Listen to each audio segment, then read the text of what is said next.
My dad shattered a porcelain plate right at my feet, his face twisted in rage as he yelled that all I ever did was take.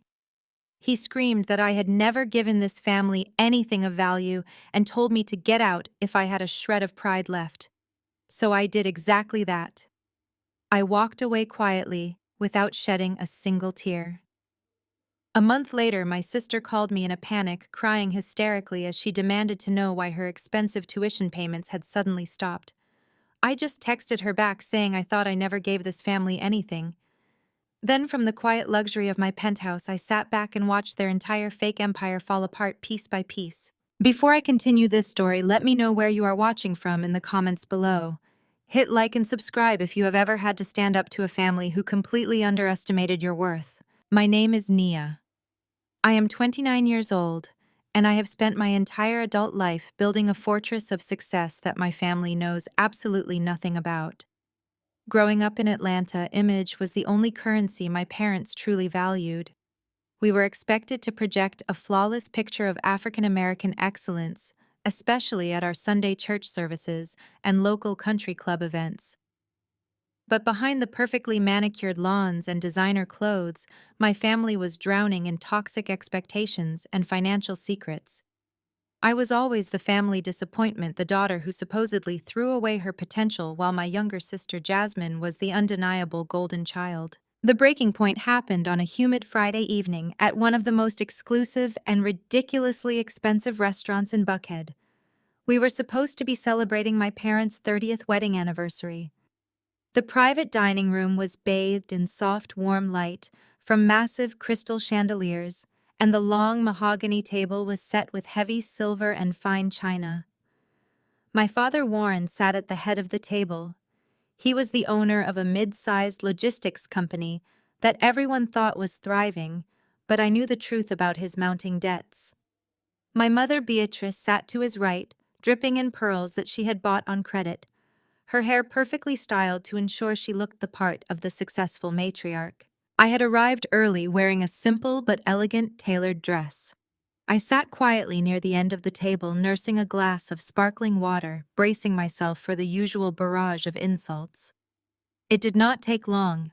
The appetizers had not even been cleared when the waiter respectfully placed a leather folio containing the preliminary bill for the private room reservation and the expensive champagne my parents had ordered. The total was nearly $5,000.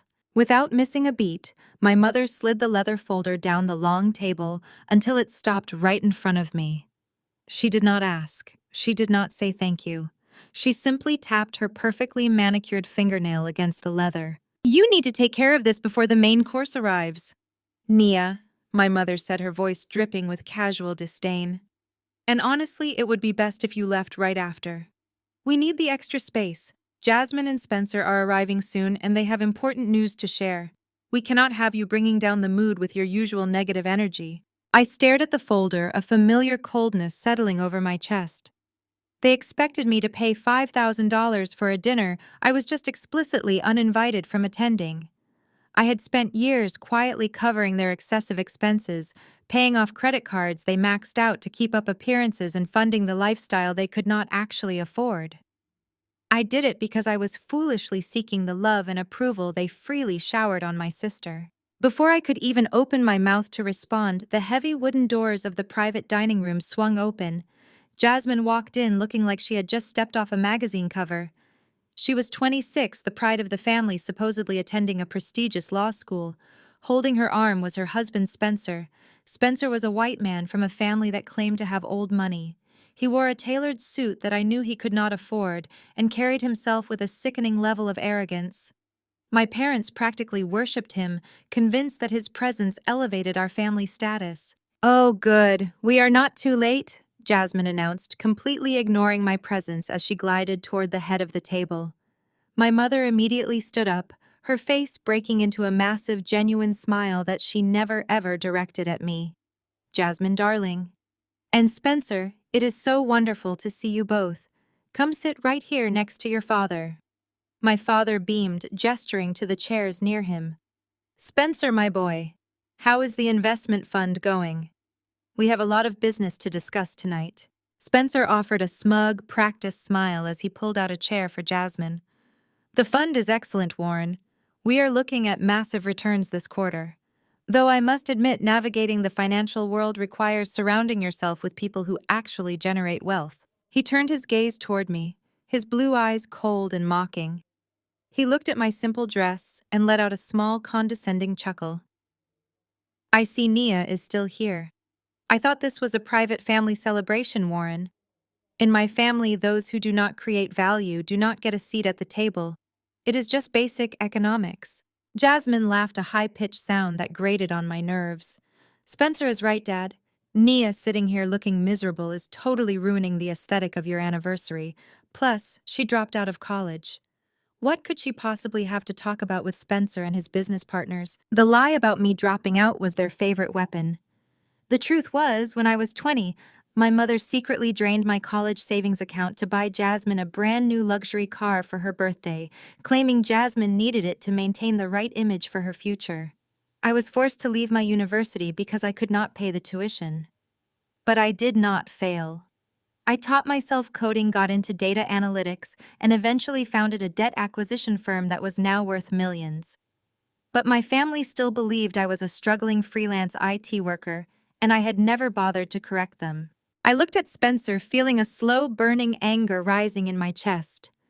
You talk a lot about generating wealth, Spencer, I said, keeping my voice perfectly level. But real wealth does not need to announce itself at a dinner table. The room went dead silent. My mother gasped, clutching her pearls. Spencer's face flushed a deep, ugly red. My father slammed his heavy wineglass down on the table with such violent force that the stem snapped. Dark red wine splashed everywhere, splattering across the pristine white tablecloth and staining the sleeve of my dress. "How dare you speak to him that way?" My father roared, the veins in his neck bulging. His voice echoed off the walls of the private room, sharp and furious. Spencer is bringing real prestige to this family. He is helping me secure a major expansion for the logistics company. And what are you doing? Nothing. All you ever do is take and complain. You have never contributed a single dime of value to this house. I looked down at the red wine dripping from my dress, then up at the leather bill folder sitting in front of me. I had quietly transferred hundreds of thousands of dollars into his failing company over the last 5 years through anonymous holding companies just to keep him out of bankruptcy. I had paid for the very pearls my mother was clutching. I had funded the life they were currently using to impress this arrogant man. "You want to talk about taking," I said softly, looking directly into my father's angry eyes. "Shut up," my mother hissed, stepping forward and pointing a trembling finger at the door. "Do not make another sound, Nia. You are embarrassing us in front of Spencer. You have always been a bitter, jealous girl. Pay the bill and get out of here before you ruin this entire night." Spencer leaned back in his chair, swirling his wineglass with a look of absolute triumph on his face. "You should listen to your mother, Nia. Some people are just destined to be at the bottom of the ladder. It is nothing to be ashamed of as long as you know your place." I sat there for a long moment, letting their words wash over me. For years I had swallowed my pride. I had bitten my tongue, hoping that one day they would see me. Hoping that if I just helped them enough, paid enough bills, solved enough of their problems from the shadows, they would finally look at me the way they looked at Jasmine. But staring at their sneering faces, at my father's rage and my mother's disgust, the illusion finally broke. They did not want a daughter. They wanted a scapegoat they could bleed dry. I did not yell, I did not cry. The crushing weight of seeking their validation simply evaporated, leaving behind a cold, sharp clarity. I slowly stood up, smoothing the unspotted portion of my dress. I reached into my purse, but I did not pull out the black corporate credit card I usually use to save them. Instead, I simply picked up my car keys and my phone. I looked at my mother, who was waiting expectantly for me to open my wallet. Then I looked at my father, whose chest was still heaving with misplaced anger. "You are absolutely right, Dad," I said, my voice steady and dangerously quiet. "I have never contributed anything of value to this family. And you are right too, Spencer.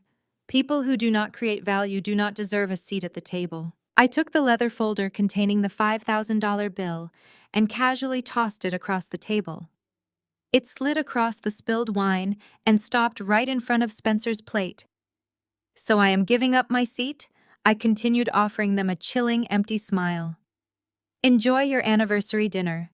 I am sure Spencer's massive wealth can cover the check." "Nia, get back here right now and pay this!" My mother screeched, her voice cracking in panic as she realized I was actually leaving without opening my wallet. "You cannot just leave us with this bill." I turned my back on them and walked toward the heavy wooden doors. My father shouted my name, demanding I return, his voice echoing down the elegant hallway. But I did not stop. I did not look back. I pushed through the doors and walked out into the warm Atlanta night, leaving them trapped in the luxurious prison of their own making. I stepped out to the valet stand, breathing in the fresh air, feeling a profound sense of freedom. I had just walked away from my family, and the real consequences of my absence were about to hit them harder than they could possibly imagine. The thick, humid Atlanta air hit my face the second I pushed through the heavy brass doors of the restaurant, but it felt remarkably refreshing. I did not look back. The valet rushed forward, but Marcus, my private security and driver, was already there. He had the door of my custom black SUV open before I even reached the curb. Marcus took one look at the dark red wine splashed across the bodice of my tailored dress, and his jaw tightened visibly, but he knew better than to ask questions. I slid into the soft, climate-controlled leather seat and let the heavy door shut, sealing me inside my own quiet sanctuary. The tinted windows completely shielded me from the world outside, leaving me alone with the quiet hum of the engine as we pulled away from the restaurant. Before Marcus even merged onto Peachtree Road, my phone started vibrating against the center console. It was a relentless, angry buzz that rattled against the plastic. I picked it up and looked at the screen. 8 missed calls from my mother. 17 text messages. I opened the thread. "How dare you embarrass your father like this?" The first message from Beatrice read, "Get back here and pay this bill right now. You are an absolute disgrace to this family. What will the restaurant manager think? What will Spencer think?" Another message popped up immediately, the text bubbles appearing in rapid succession. "We had to put the entire $5,000 on your father's business card. You know money is tight right now with the company expansion. You are incredibly selfish, Nia. You have always been selfish. Do not bother coming to church with us on Sunday. I cannot bear to look at you." I swiped the notification away, feeling nothing but a dull, detached sense of amusement. My mother was so obsessed with the country club image, so terrified of what the waiter might think, that she completely ignored the fact that her husband had just violently shattered a wine glass at a public dinner table. To her, my refusal to be a doormat was the real crime. Then came a message from a number I rarely acknowledged. Spencer. I opened the text from my arrogant, utterly useless brother-in-law. "You made a complete fool of yourself tonight, Nia," he wrote. "Leaving a bill like that is classless and tacky. You embarrassed this family, and you embarrassed Jasmine. Maybe if you had stayed in school instead of dropping out, you would have learned how educated people behave in polite society. Do us all a favor and keep your distance until you learn some manners." Educated people. The sheer audacity of this man lecturing me about class and education was almost laughable. Spencer loved to project the image of a wealthy old money aristocrat. He wore custom suits, talked endlessly about his supposed family investment fund, and acted like he was doing my family a favor simply by breathing the same air as us. But I knew exactly who Spencer was. He was a fraud. He was currently wearing a suit paid for by a credit card linked to my father's company, a company that was only surviving because of me. My family thought I was just a bitter, struggling dropout. They truly believed that after my mother secretly drained my college savings account to buy Jasmine a luxury car, I had simply given up and accepted my fate at the bottom of the food chain. They loved the narrative of the struggling older sister. It made Jasmine's fake perfection shine even brighter. It gave them someone to look down on. What they did not know, what their narrow minds could not possibly comprehend, was that dropping out was the best thing that ever happened to me. Being stripped of everything forced me to stop playing their respectability politics and start building my own empire. I started taking on freelance data entry, which evolved into complex financial software development, which ultimately led to me founding a massive debt acquisition firm right here in Atlanta. I bought bad debt, restructured it, and turned it into massive profits. I was a CEO. I owned buildings. I commanded boardrooms. And for the last 5 years, I had been the silent, anonymous safety net keeping my toxic family from absolute financial ruin. I unlocked the secure tablet mounted in the back of the SUV. The biometric scanner confirmed my fingerprint, and my custom wealth management dashboard illuminated the dark cabin. I bypassed my primary corporate accounts and pulled up a specific trust fund labeled W&B Holdings. This was the shell trust I had set up through a third-party attorney in Delaware to secretly fund my family's entire lavish lifestyle. I tapped on the ledger and watched the numbers cascade down the screen. The reality of their fake wealth was staggering. $5,000 a month automatically transferred to cover the mortgage on my parents' sprawling colonial mansion. $2,000 a month for the lease on Jasmine's luxury SUV.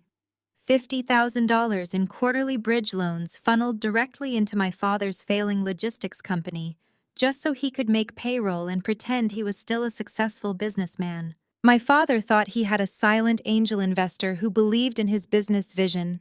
My mother thought her husband was a genius provider.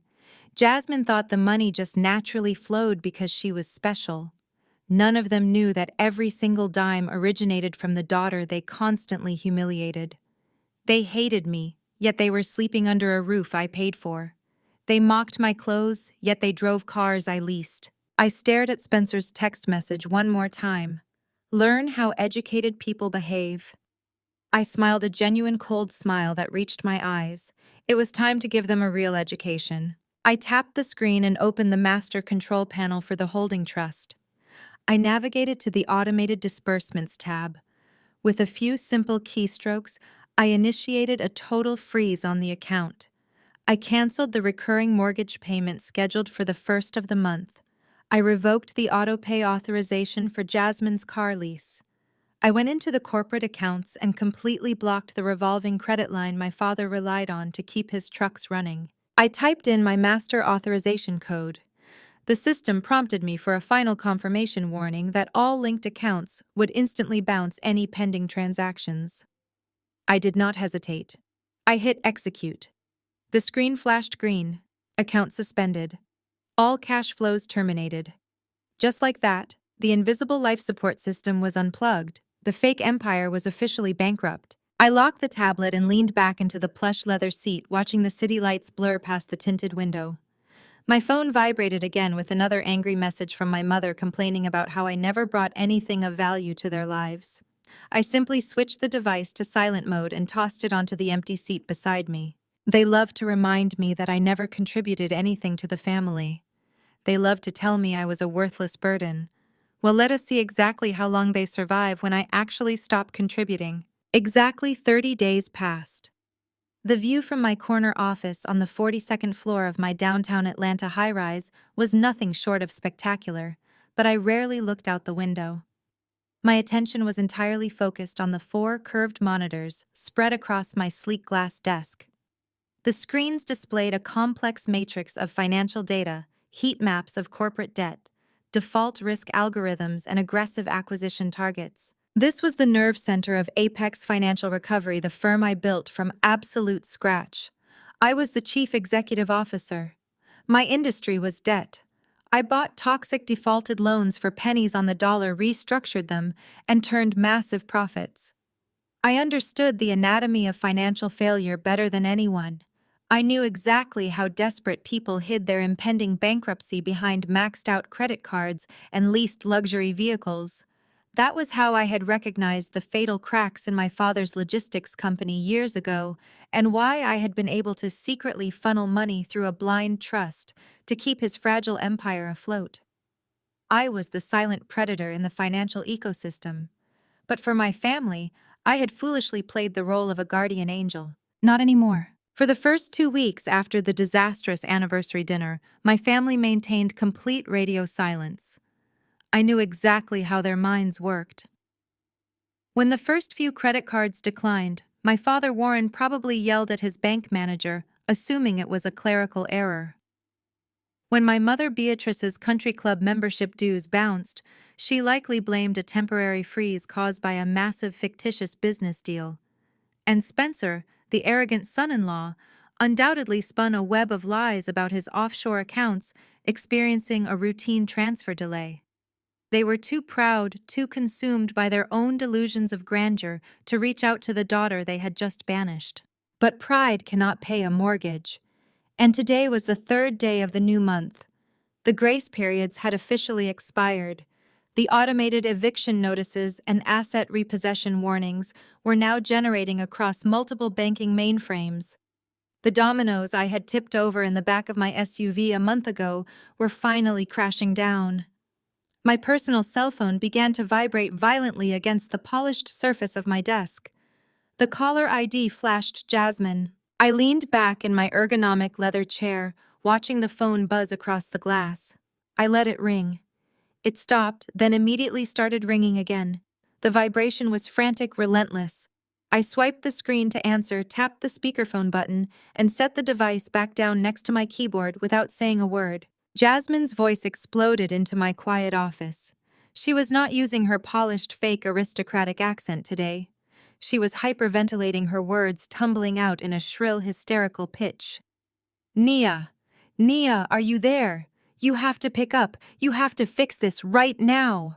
I remained completely silent, my eyes scanning a distressed asset portfolio on my left monitor. This is not funny, Nia. What is going on? Jasmine screamed, the sound of her panic echoing off my office walls. I am at the boutique right now. I just tried to buy a bag for the charity gala this weekend, and my black card was declined. Declined, Nia. Right in front of Spencer's mother. The cashier actually told me the account was suspended for non-payment. I was so humiliated I had to run out of the store. Jasmine took a ragged, gasping breath, her panic clearly escalating. And then I checked my student portal. The bursar's office sent me an urgent email this morning. My law school tuition installment bounced. Everything bounced. The rent for our townhouse, my car payment, the extra cash allowance. The bank representative told me the primary trust administrator revoked all authorizations and completely dissolved the holding account. Nia, what did you do? Why did you touch my money? I reached out and picked up my ceramic mug. I took a slow, deliberate sip of my dark roast coffee, savoring the rich, bitter flavor. I set the mug down silently. I pulled my keyboard closer. While my sister continued to sob and hyperventilate on the open line, demanding to know how her perfect life was suddenly evaporating, I did not speak a single syllable. I simply typed a response on my desktop messaging app, which was synced to my phone. I hit send. A second later, the sharp chime of Jasmine receiving a text message echoed through the speakerphone. I heard her stop crying. I heard the rustle of her pulling the phone away from her ear to read the screen. I knew exactly what she was looking at. I had sent her one single, precise sentence. I thought I never contributed anything to this family. The silence on the other end of the line was absolute. It was the sound of a terrifying realization crashing down on her. The sister she had mocked for dropping out of college, the sister she had allowed her husband to humiliate, the sister she considered a worthless disappointment, was the primary trust administrator. I was the anonymous wealth. I was the sole source of everything she had. When Jasmine finally spoke, the angry entitlement was completely gone. It was replaced by sheer, unadulterated terror. Nia, please. She begged, her voice cracking with a raw desperation I had never heard from her before. Nia, you do not understand. You cannot do this. You can take the car. You can take the shopping allowance. But please, you have to turn the tuition payment back on. I need that specific cash transfer today. I kept my hands resting lightly on my keyboard, letting her drown in the heavy silence. Nia, I am begging you. Jasmine sobbed, her words spilling out in a frantic, careless rush. If I do not make this exact payment today, the bursar is going to forward my file to the academic review board. You do not understand. I do not just pay tuition. I pay a guy in the registrar's office an extra $5,000 a month to keep my admission file permanently locked. If his payment bounces today, he is going to report me. My fingers froze over the keys. My eyes narrowed as I stared at the phone. They are going to audit my file, Nia. Jasmine wept, completely unraveling. If they audit my file, they are going to see everything. They will find out my undergraduate transcripts are entirely fake. I paid someone to manufacture my bachelor's degree so I could get into law school. If this money does not go through, they will know I never actually graduated from college. I will be expelled. I will face fraud charges. Spencer will leave me. Mom and Dad will be ruined. Please, Nia, you have to send the money. I sat perfectly still in my high-rise office, the ambient hum of the city traffic far below me. A slow, sharp smile curled the corners of my mouth. My perfect golden child sister. The undisputed pride of the family. The brilliant law student who constantly belittled me for being a college dropout. She was a complete fraud. She was not just a liar. She was a criminal who had bought her way into a prestigious institution using the very money I had earned. Jasmine continued to beg, her voice dissolving into pathetic, incomprehensible pleas. She was utterly broken, entirely at my mercy. I reached forward and tapped the red button on the screen. The call disconnected, cutting off her sobbing instantly. I leaned back in my chair, picked up my coffee, and took another long sip. The taste was absolutely glorious. My family had spent years breaking me down to build themselves up. They had created a fantasy world built on my silent sacrifices. And now I held the single most fatal weakness that would bring their entire fake empire crashing down into the dirt. The rest of the workday flew by in a blur of hyper-focused productivity. I finalized 2 major acquisitions and restructured a corporate debt portfolio before finally shutting down my monitors. I left my office building just as the Atlanta skyline began to glow with the orange and purple hues of sunset. The ride back to my penthouse was quiet. Marcus navigated the evening traffic with his usual practiced efficiency, leaving me to my thoughts. I knew the explosion was coming. Jasmine was a creature of immediate gratification and panic. She had undoubtedly spent the last few hours crying to my mother, spinning wild tales about how I had somehow hacked her accounts or ruined her life out of pure spite. My mother, who never missed an opportunity to play the role of the fierce matriarch defending her golden child, would not let this go unanswered. I stepped out of the private elevator directly into the foyer of my penthouse.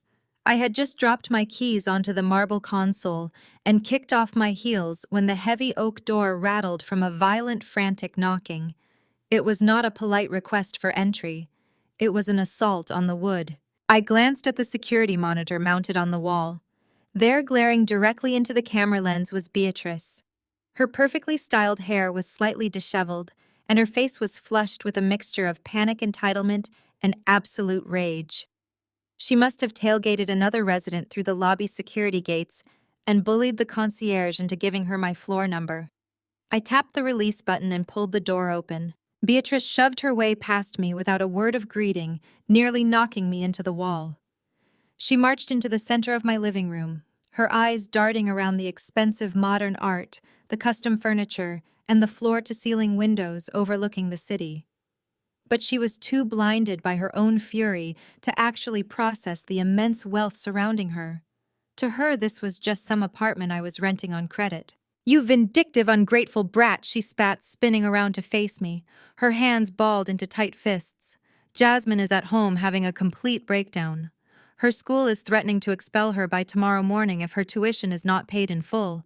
Your father is pacing a hole in the floor because his bank accounts are completely frozen. I do not care what kind of petty, malicious computer tricks you used to mess with our finances today, but you are going to fix it right now." I closed the front door calmly and leaned against it, crossing my arms. "I did not mess with your finances, Mom. I simply stopped paying for them." Beatrice let out a harsh, mocking laugh that echoed in the large, open space. "You paying for us? Do not make me laugh. You are a freelance computer geek. You barely make enough to survive in this city." She pointed a trembling finger directly at my face, her voice dropping into a demanding, authoritative tone. "I am not here to play games with your delusions, Nia. You are going to go to the bank first thing tomorrow morning, and you are going to take out a personal loan. You will borrow whatever it takes to cover Jasmine's tuition and Spencer's rent. You will fix the mess you caused tonight." I stared at her, genuinely amazed by the depth of her audacity. "You want me to go into debt to pay for your golden child?" "Yes," Beatrice snapped without a single ounce of shame. "Because you owe this family. You owe your sister. You have always been a selfish drain on our resources. It is exactly why I emptied your college scholarship accounts 10 years ago." The admission hung in the air. She had never said it out loud before, always pretending the money had just dried up or been lost in bad investments. But now in her anger, the ugly truth poured out. "You think I felt bad about draining your academic scholarship to buy Jasmine her first luxury car?" Beatrice sneered, her true colors entirely on display. "I did not lose a single wink of sleep. Jasmine needed that car to maintain her image. She needed to look the part of a successful upper-class student to attract a man like Spencer." "What did you need it for? To sit in a dorm room and type on a keyboard? You were a disappointment then, and you are a disappointment now. You will take out that loan, Naya, or I swear to God, I will make your life a living nightmare." I stood there, letting her toxic words wash over me. Years ago, that speech would have crushed my spirit. It would have sent me spiraling into a dark place of self-doubt and misery. Today, it was just the pathetic rambling of a desperate, broken woman.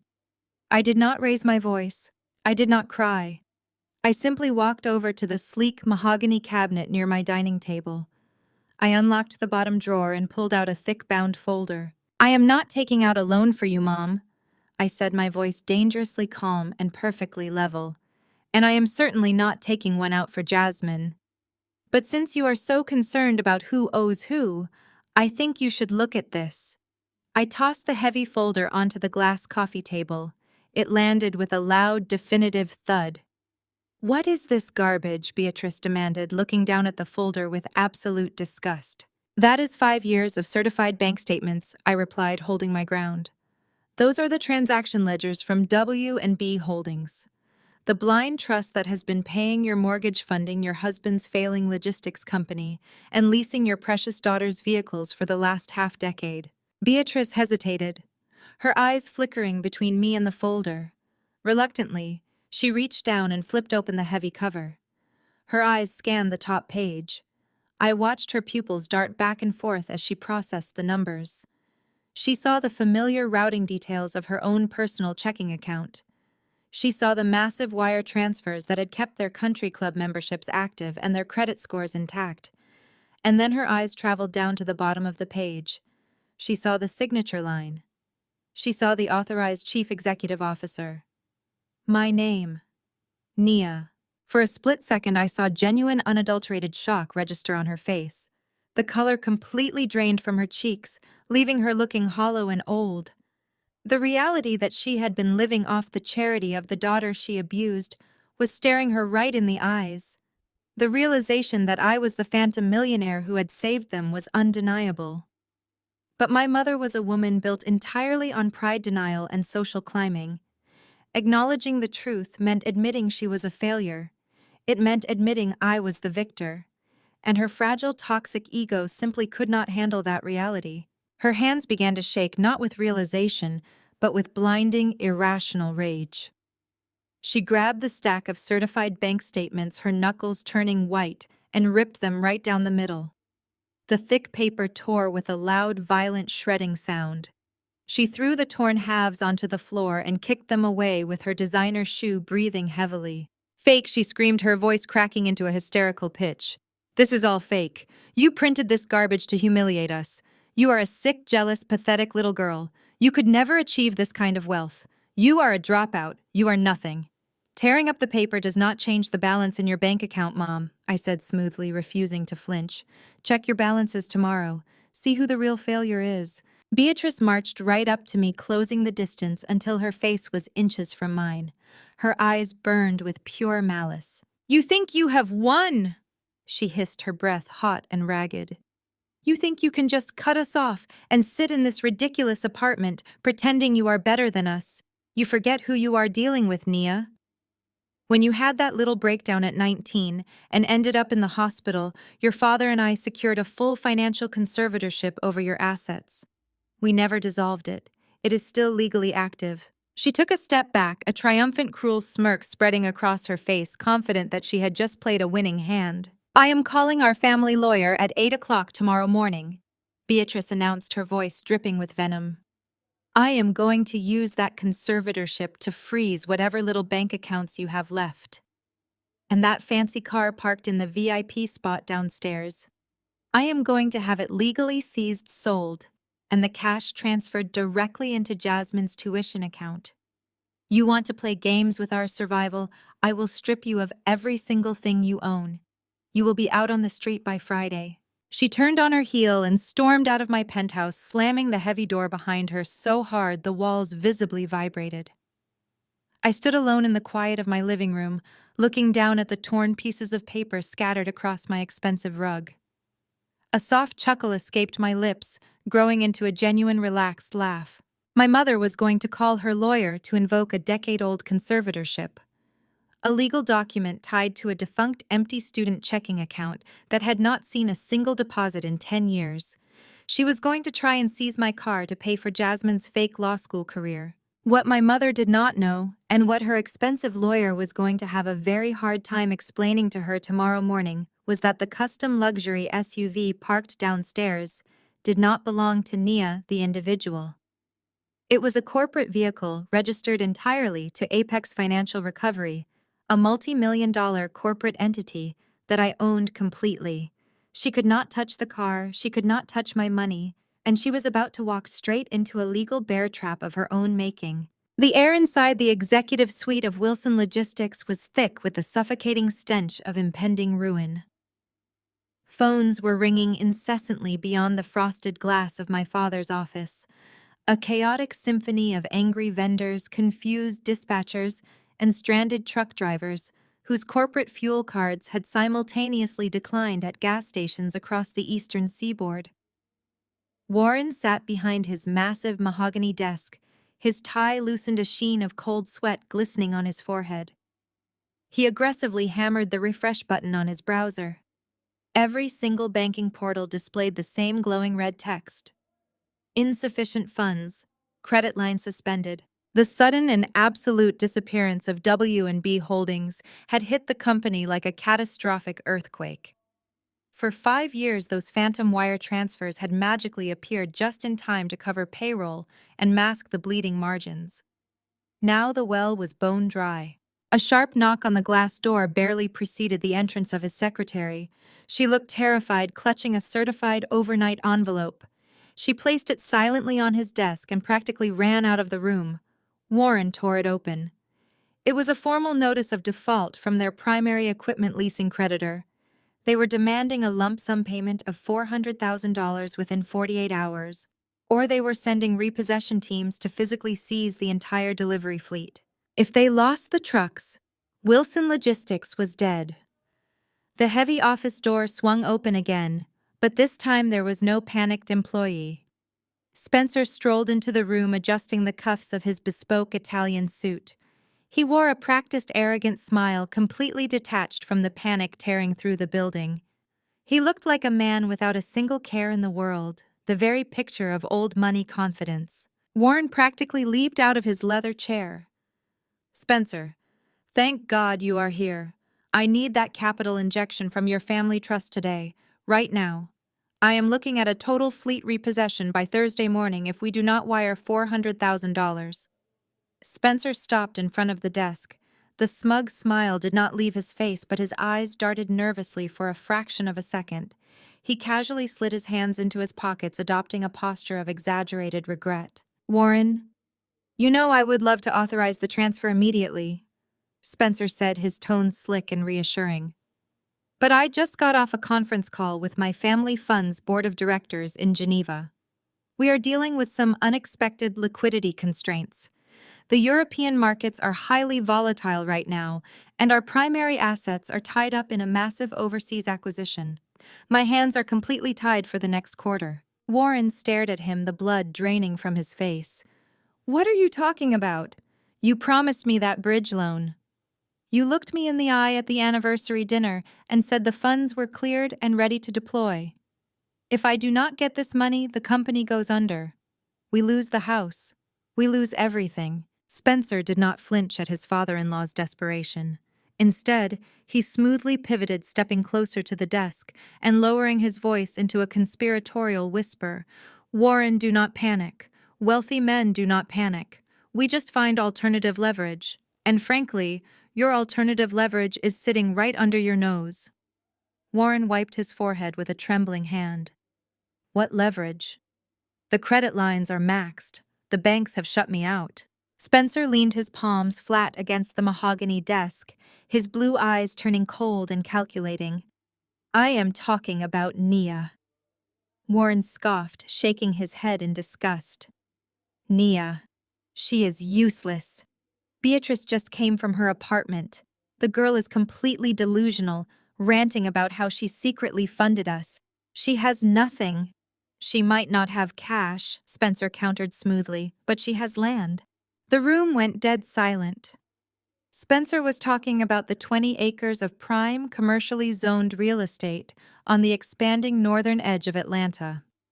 It was the only valuable asset my grandmother had ever owned, and she had bypassed my parents entirely, leaving the deed exclusively to me in a bulletproof trust before she died. My grandmother was the only person in this family who actually saw my worth, and she had given me that land to ensure I always had a foundation.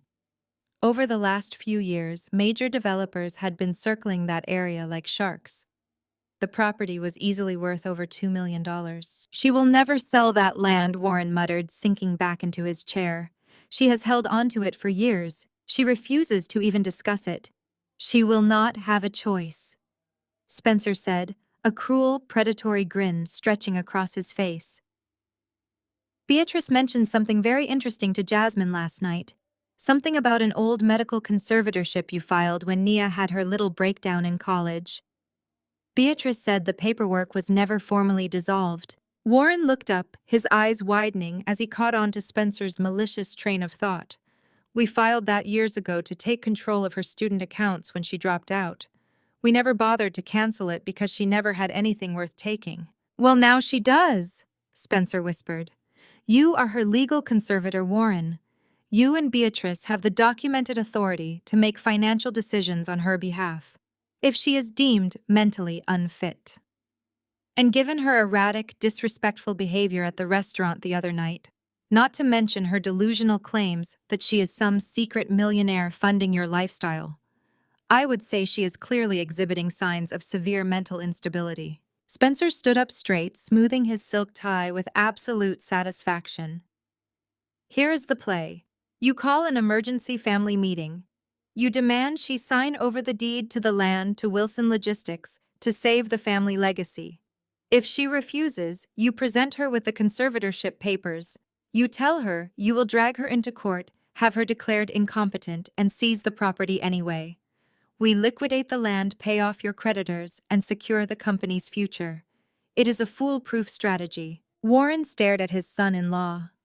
The desperation in his eyes slowly morphed into a dark, greedy resolve. Any lingering trace of paternal protection was instantly wiped out by the prospect of saving his own skin. He did not care about the unethical nature of the scheme. He did not care about stealing the only inheritance I had ever received. All he saw was a lifeline, and he was more than willing to wrap it around my neck to pull himself up. "You are a genius, Spencer," Warren said, his voice trembling with renewed toxic energy. "We corner her. We give her no way out. We take the land." Spencer chuckled, clapping Warren firmly on the shoulder. "Exactly. People who do not generate value for the family do not get to hoard assets. It is just basic economics. We will set the meeting for tomorrow night." The two men stood in the office, thoroughly convinced of their own brilliance, completely unaware that their entire scheme was based on a foundation of sand. They were plotting to use a defunct, legally void piece of paper to steal from a woman who literally owned a financial empire. They thought they were backing a helpless, struggling girl into a corner. They had no idea they were stepping directly into the jaws of a predator who had spent the last 5 years mastering the art of the kill. The heavy glass doors of my executive suite swung open with such force that they bounced against the dampening hinges. My assistant Sarah stood in the doorway looking incredibly distressed, her hand hovering over her security panic button. Warren stormed into the room first, his face flushed red with manic determination. Jasmine and Spencer trailed right behind him, carrying themselves with that same nauseating, unearned arrogance. "It is fine, Sarah," I said, my voice perfectly level as I kept my eyes fixed on my unwanted guests. "You can close the door. I will handle this." Sarah nodded hesitantly and pulled the glass doors shut, sealing us inside the soundproof room. Spencer took the lead. He swaggered over to my desk, his eyes darting around the expansive office. He took in the custom mahogany furniture, the panoramic view of the Atlanta skyline, and the 4 massive monitors displaying global market algorithms. But his narrow mind could not process the reality in front of him. He simply assumed I had sneaked into a superior's office or that the company had a very generous open workspace policy for low-level clerks. "Nice setup they let the support staff use," Spencer sneered, resting his hands on the back of a leather guest chair. "Enjoy it while it lasts, Nia, because your little act of rebellion ends today." He reached into his tailored suit jacket, pulled out a thick legal document, and slapped it down right on top of my keyboard. I glanced down at the bold print. It was a transfer of deed for the 20 acres of prime commercial land my grandmother had left me. "Sign it," Warren demanded, stepping up next to Spencer. "You have played your little games, Nia. You cut off the accounts. You caused a scene. But this is the real world, and my company needs liquidity today. You are going to transfer that land to Wilson Logistics right now so we can secure a commercial loan." I leaned back in my chair, interlacing my fingers. "And why would I ever do that?" Jasmine rolled her eyes, crossing her arms over her chest. "Stop being so selfish for once in your life. Spencer's family investment fund is temporarily tied up in a massive European acquisition. Dad needs this to bridge the gap. Just sign the paper so we can go back to ignoring you." I looked at Spencer. He was practically vibrating with smug satisfaction. He thought he had me completely cornered.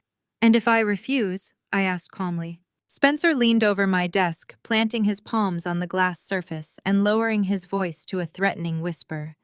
"If you refuse, we invoke the medical conservatorship your parents filed against you 10 years ago.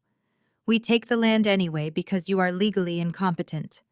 But before we do that, I will make one phone call to the senior partners of this mediocre firm. I know people in this city, Nia. I have connections. I will tell them you are stealing company time, exhibiting erratic behavior, and harassing your wealthy family members. I will have security throw you out of this building in 5 minutes, and you will never work in corporate data entry again." I stared at him. The sheer breathtaking delusion of this man was almost impressive. He was threatening to have me fired from my own empire. I reached out and pressed the direct line to the security desk on my phone console. "Marcus, please come up to my office. Bring 2 additional guards." Spencer laughed, a sharp, condescending sound. "Calling building security, good. Let them come. I would love to watch them escort you out." I stood up slowly, making sure I maintained absolute eye contact with him. "Spencer, you love to talk about your connections. You love to talk about your wealth. Tell me, do you know who owns this building?" Spencer frowned, his arrogant smile faltering for a fraction of a second. "What does that have to do with anything?" "It has everything to do with everything," I replied, my voice dropping into an icy, commanding register. "Because you did not just walk into a random data entry firm. You walked into Apex Financial Recovery. I am the founder. I am the chief executive officer. I own this firm, I own this suite, and I own this entire skyscraper." The silence that fell over the room was absolute. Warren's jaw went completely slack. Jasmine let out a small, confused gasp, her eyes darting to the massive metallic company logo mounted on the wall behind me, and then back to my face. "That is impossible," Spencer stammered, taking a step back from the desk. "You dropped out of college. You are broke." "I dropped out of a broken family system," I corrected him sharply, "and I spent the last 5 years buying up toxic debt and building a multi-million-dollar financial empire. The empire that has been secretly paying your rent, leasing your cars, and keeping Wilson Logistics from drowning in bankruptcy." I reached into the locked bottom drawer of my desk and pulled out a thick red folder. This was the moment I had been waiting for. I tossed the folder onto the desk right on top of their pathetic deed transfer document. You came into my office to threaten me with a legally void 10-year-old piece of paper, I said, staring directly into Spencer's eyes. You tried to steal the only thing my grandmother ever gave me, so now I am going to show my father exactly who his favorite son-in-law really is. I flipped the red folder open and turned the heavy document toward Warren. Take a good look, Dad, I commanded. Warren hesitantly stepped forward and looked down at the pages. The color drained from his face entirely. Spencer does not have an investment fund in Geneva. I explained, my voice echoing clearly in the quiet room. Spencer has 0 assets, 0 offshore accounts, and 0 generational wealth. What Spencer actually has is $4 million in defaulted personal loans, severe gambling debts across 3 states, and 7 maxed-out credit cards. Shut up, Spencer yelled, his face turning an angry mottled purple. She is lying, Warren. The documents are fake. They are certified financial profiles pulled directly from the credit bureaus this morning. I continued, ignoring his panic. But that is not the best part. Keep reading, Dad. Look at the collateral he used to secure his last 3 payday loans. Warren's hands began to shake as he traced his finger down the page. He let out a choked, devastated sound. He forged your signature, Dad, I said, driving the final nail into the coffin. Spencer has been using Wilson Logistics as corporate collateral to fund his fake millionaire lifestyle. He essentially mortgaged your entire delivery fleet to cover his gambling debts. The reason your primary equipment lender sent you a default notice today is not just because I stopped sending you money. It is because your son-in-law secretly borrowed against your trucks, defaulted on the payments, and left you holding the bag. Jasmine let out a piercing, horrified scream. She turned to Spencer, grabbing his arm. Is it true, Spencer? Tell me she is lying. Spencer physically shoved Jasmine away from him. He looked like a trapped animal, his eyes darting frantically toward the door. The aristocratic polished facade was completely gone, replaced by the desperate sweat of a cornered con artist. You set me up, Spencer hissed at me, taking a threatening step forward. You ruined my life. Just as he moved, the glass doors swung open. Marcus stepped into the office, his massive frame blocking the exit completely. 2 uniformed security guards stood directly behind him, their hands resting on their utility belts. Marcus took one look at Spencer's aggressive posture and stepped smoothly between us. Is there a problem here, Ms. Wilson? Marcus asked, his voice low and dangerous. Yes, Marcus, I replied, sitting back down in my leather chair and folding my hands on the desk. These people were just leaving. In fact, they are never coming back into this building again. Warren was still staring at the financial documents, completely paralyzed by the realization that he had just handed his company over to a fraud. Jasmine was sobbing uncontrollably, the reality of her fake marriage crashing down around her. Get them out of my office, I ordered. Marcus placed a heavy hand on Spencer's shoulder, physically turning the fraudulent aristocrat toward the door. The game was over. The masks were completely off, and the villains of my life were finally looking at the absolute destruction of their own making. Spencer violently wrenched his shoulder out of Marcus's massive grip. He did not retreat. Instead, he spun around his face, contorted into a mask of pure, unadulterated entitlement. He paced furiously across the expanse of my office, a caged animal refusing to accept the reality of the trap. He marched right back to my desk and slammed both of his palms down onto the thick glass surface. The impact rattled my monitors, but I did not blink. You think you hold all the cards, Spencer sneered, his voice dropping into a low, venomous hiss. He leaned in close, his pale face inches from mine, his breath smelling of stale coffee and desperation. You think some printed credit reports are going to bring me down? You are living in a fantasy world, Nia. Let us talk about reality. Let us talk about how the real world actually works. He gestured to himself, smoothing the lapels of his suit with a sickeningly arrogant flourish. Look at me. I am Spencer Wellington III. I play golf with the judges in this city. I dine with the banking executives you claim to do business with. I am a wealthy, educated white man from a prominent family. And you. He let out a sharp, derogatory laugh, his eyes raking over me with undisguised contempt.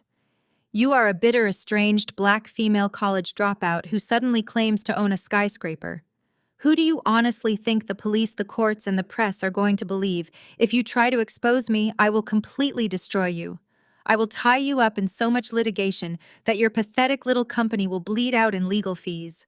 I will go to the media and spin a narrative so convincing that you will be investigated for corporate fraud. I will paint you as an angry, jealous sister who forged financial documents to ruin her sister's perfect marriage. No one will ever take your word over mine. I sat perfectly still, letting his repulsive threat hang in the quiet air of the office. He was wielding his privilege like a weapon, relying on the oldest, ugliest prejudices of society to intimidate me into silence. What truly astounded me, however, was not Spencer's racist, extortionist threat. It was the reaction of my own flesh and blood. Jasmine rushed forward not to condemn the man who had just insulted her sister, but to stand shoulder to shoulder with him. She grabbed his arm protectively, glaring at me with red, swollen eyes. "He is right," Jasmine screamed, her voice shrill and hysterical. "You are just jealous. You have always been jealous of me, Nia. You could never get a man like Spencer, so you paid someone to manufacture these fake documents to ruin my life. You are sick. You need psychological help." Warren nodded vigorously, his face pale and desperate. He was clinging to the illusion of Spencer's wealth like a drowning man clutching a cinder block. He literally could not afford to believe the truth. "This is a new low even for you," my father said, his voice trembling with misplaced righteous anger. "Spencer has been working tirelessly to secure that bridge loan for Wilson Logistics. He is trying to save this family, and you are actively trying to sabotage us with these ridiculous forgeries. You will sign over the deed to that land right now, or I will personally see to it that your mother's conservatorship is enforced by a judge tomorrow morning." I looked at the three of them, a fraud, a fool, and a coward. They were so deeply entrenched in their toxic delusions that they would gladly burn me at the stake to keep their fake reality warm. I did not raise my voice. I did not argue. I simply reached across my desk and tapped the glowing red icon on the master control panel of my communication system. A soft chime echoed through the office. "I appreciate your candor, Spencer," I said, a slow, cold smile spreading across my face. "And I especially appreciate you clearly articulating your intent to commit extortion, frame me for corporate fraud, and leverage systemic racial bias to manipulate the legal system." Spencer's arrogant smirk faltered. "What are you talking about?" I tapped the sleek, high-definition camera lens integrated into the bezel of my primary monitor. "This is a Tier 1 financial institution. Every office, boardroom, and hallway in this building is equipped with state-of-the-art, continuous audiovisual surveillance for compliance and security purposes. Everything you just said, every vile threat you just made is already recorded, encrypted, and uploaded to a secure off-site server." Spencer stepped back as if he had been physically burned. The color drained from his face entirely, leaving him a sickly, chalky white. "You threatened to destroy me," I continued, my voice sharp and lethal as a scalpel. "But you just handed me the exact audio evidence I need to have you arrested for extortion by the end of the day. You are not a Wellington. You are a common criminal. And as for you, Dad—" I shifted my gaze to Warren, who was now trembling visibly. "If you ever bring up that legally void conservatorship again, I will release Spencer's credit reports to every single one of your vendors, and I will personally buy your logistics company's debt just so I can be the one to liquidate your trucks." Jasmine let out a choked, terrified sob. The illusion was completely shattered. There was no denying the reality of the situation anymore. I looked at Marcus, who was watching the exchange with professional detachment, though a slight satisfied gleam shone in his eyes. "Marcus," I commanded, "escort them to the lobby. If they resist, call the police and have them arrested for trespassing." As Marcus and the guards stepped forward, physically corralling the three of them toward the door, I delivered my parting shot. "Oh, and Spencer," I called out. He looked back over his shoulder, his eyes wide with panic. "Do not bother trying to valet your car. My legal team already filed a lien on it an hour ago. You will have to walk." The heavy glass doors swung shut behind them, cutting off Jasmine's wailing, and Warren's sputtered protests. The silence that returned to my office was absolutely beautiful. I took a deep, cleansing breath, feeling the heavy, toxic energy of my family, finally dissipate from my space. But my work was not quite finished. I swiped my finger across the master control screen on my desk, bringing up the building's internal security matrix. I pulled up the high-definition camera feed for the ground floor lobby. I watched on the screen as Marcus escorted the three of them out of the private elevator. Warren looked completely catatonic, staring at the marble floor as he walked. Jasmine was clutching her face, sobbing hysterically into her designer purse. But Spencer was not comforting his wife. He was not reassuring his father-in-law. As soon as they stepped out of the elevator bank, Spencer intentionally lagged behind. He slipped into one of the small glass-enclosed executive waiting rooms adjacent to the lobby, pulling out his cell phone with frantic shaking hands. I tapped the screen, activating the hidden directional microphone embedded in the ceiling of the waiting room. The audio feed piped clearly into my office speakers. "Listen to me, you need to execute the transfers right now," Spencer hissed into the phone, his voice dripping with panic. "The game is up. She knows everything. I said right now." I leaned closer to the monitor, my eyes narrowing. "I do not care about the penalty fees," Spencer barked, pacing the small room like a trapped rat. "Drain the remaining balance from the Wilson Logistics operational account. Drain Warren's personal equity line. Take everything that is left and wire it to the Cayman account immediately. Once it clears, book me a one-way ticket to Zurich for tonight. I am not going down for this." I smiled, shaking my head at the sheer predictable greed of the man. Warren had defended him. Jasmine had stood by him. And at the very first sign of danger, Spencer was actively draining the last few pennies from my father's dying company to fund his own cowardly escape. He had no idea that I had already frozen those accounts an hour ago.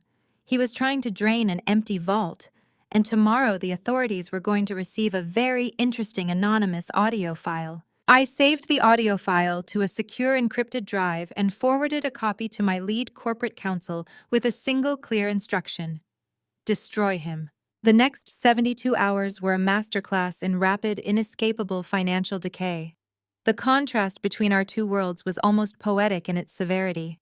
While I sat in the quiet serenity of my penthouse overlooking Piedmont Park, analyzing quarterly growth metrics and authorizing multi-million-dollar acquisitions with classical music playing softly in the background, the Wilson family estate was rapidly devolving into an active war zone.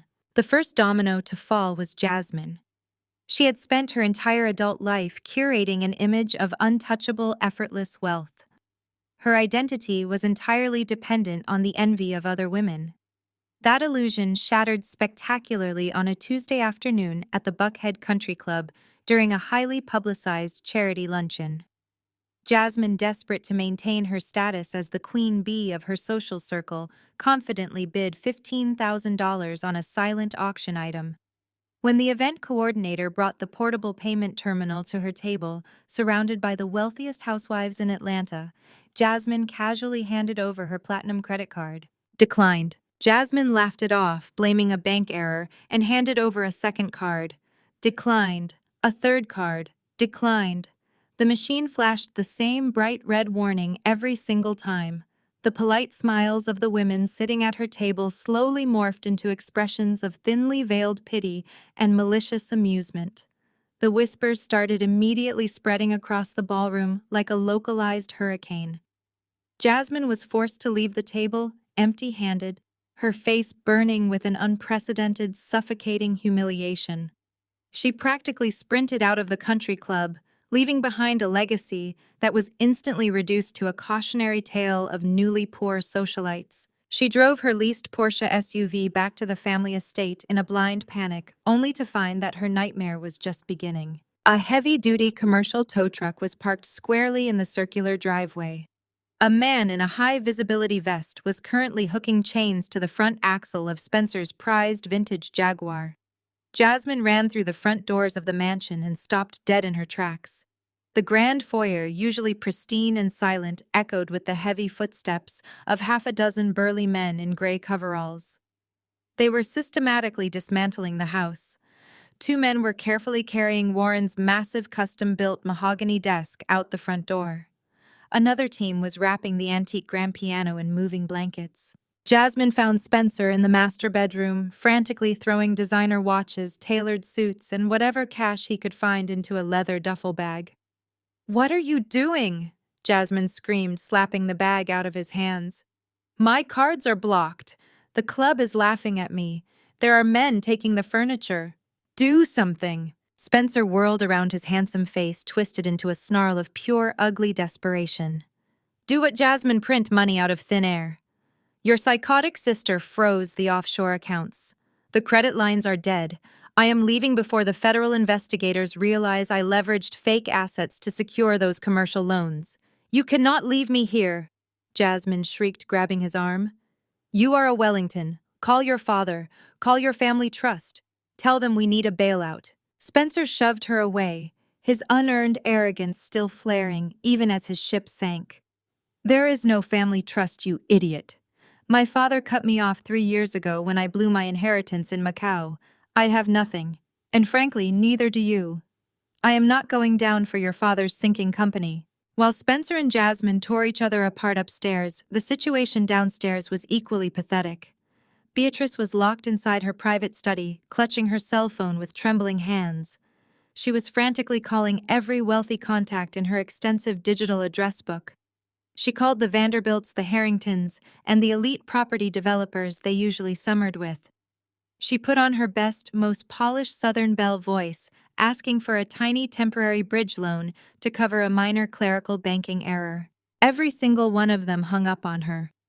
High society thrives on gossip, and news of Warren's spectacular default had already saturated the country club circuit.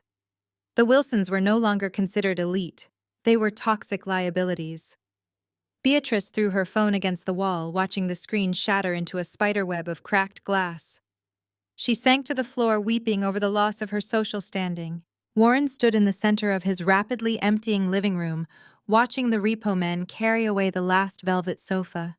His empire was dead. His son-in-law was a fraud who was currently sneaking out the back door to avoid arrest. His wife was inconsolable, and his golden child daughter was screaming upstairs. Yet in the midst of this absolute destruction, Warren's mind refused to accept responsibility. The psychological collapse of the Wilson family was rooted in a profound, blinding delusion. They gathered in the empty kitchen that evening, sitting on metal folding chairs, because the dining set had been repossessed. And instead of looking inward, they pointed their fingers outward. "This is all Nia's fault," Warren muttered, his eyes wide and manic. "If that selfish, ungrateful girl had just signed over the deed to the land like she was supposed to, none of this would be happening. She is deliberately trying to destroy us, because she has always been jealous of this family." Jasmine wiped her mascara-stained face, nodding vigorously. "She is sick. She set Spencer up to look like a fraud, because she could not stand to see me happily married to a wealthy man. She planned this whole thing to embarrass me at the club today. They fed off each other's delusions, weaving a narrative where I was the villain and they were the innocent martyrs. It was a staggering display of cognitive dissonance. They refused to acknowledge the fraud, the theft, and the years of financial abuse. They only saw my refusal to be their victim anymore.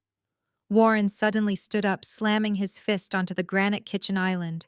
He looked at Beatrice and Jasmine with a terrifying, desperate gleam in his eyes. "We are not dead yet," Warren declared, his voice rising with manic energy. "We still have the company name. We still have the industry contacts. I have one final emergency credit line that the banks do not know about. I secured it under a shell corporation years ago.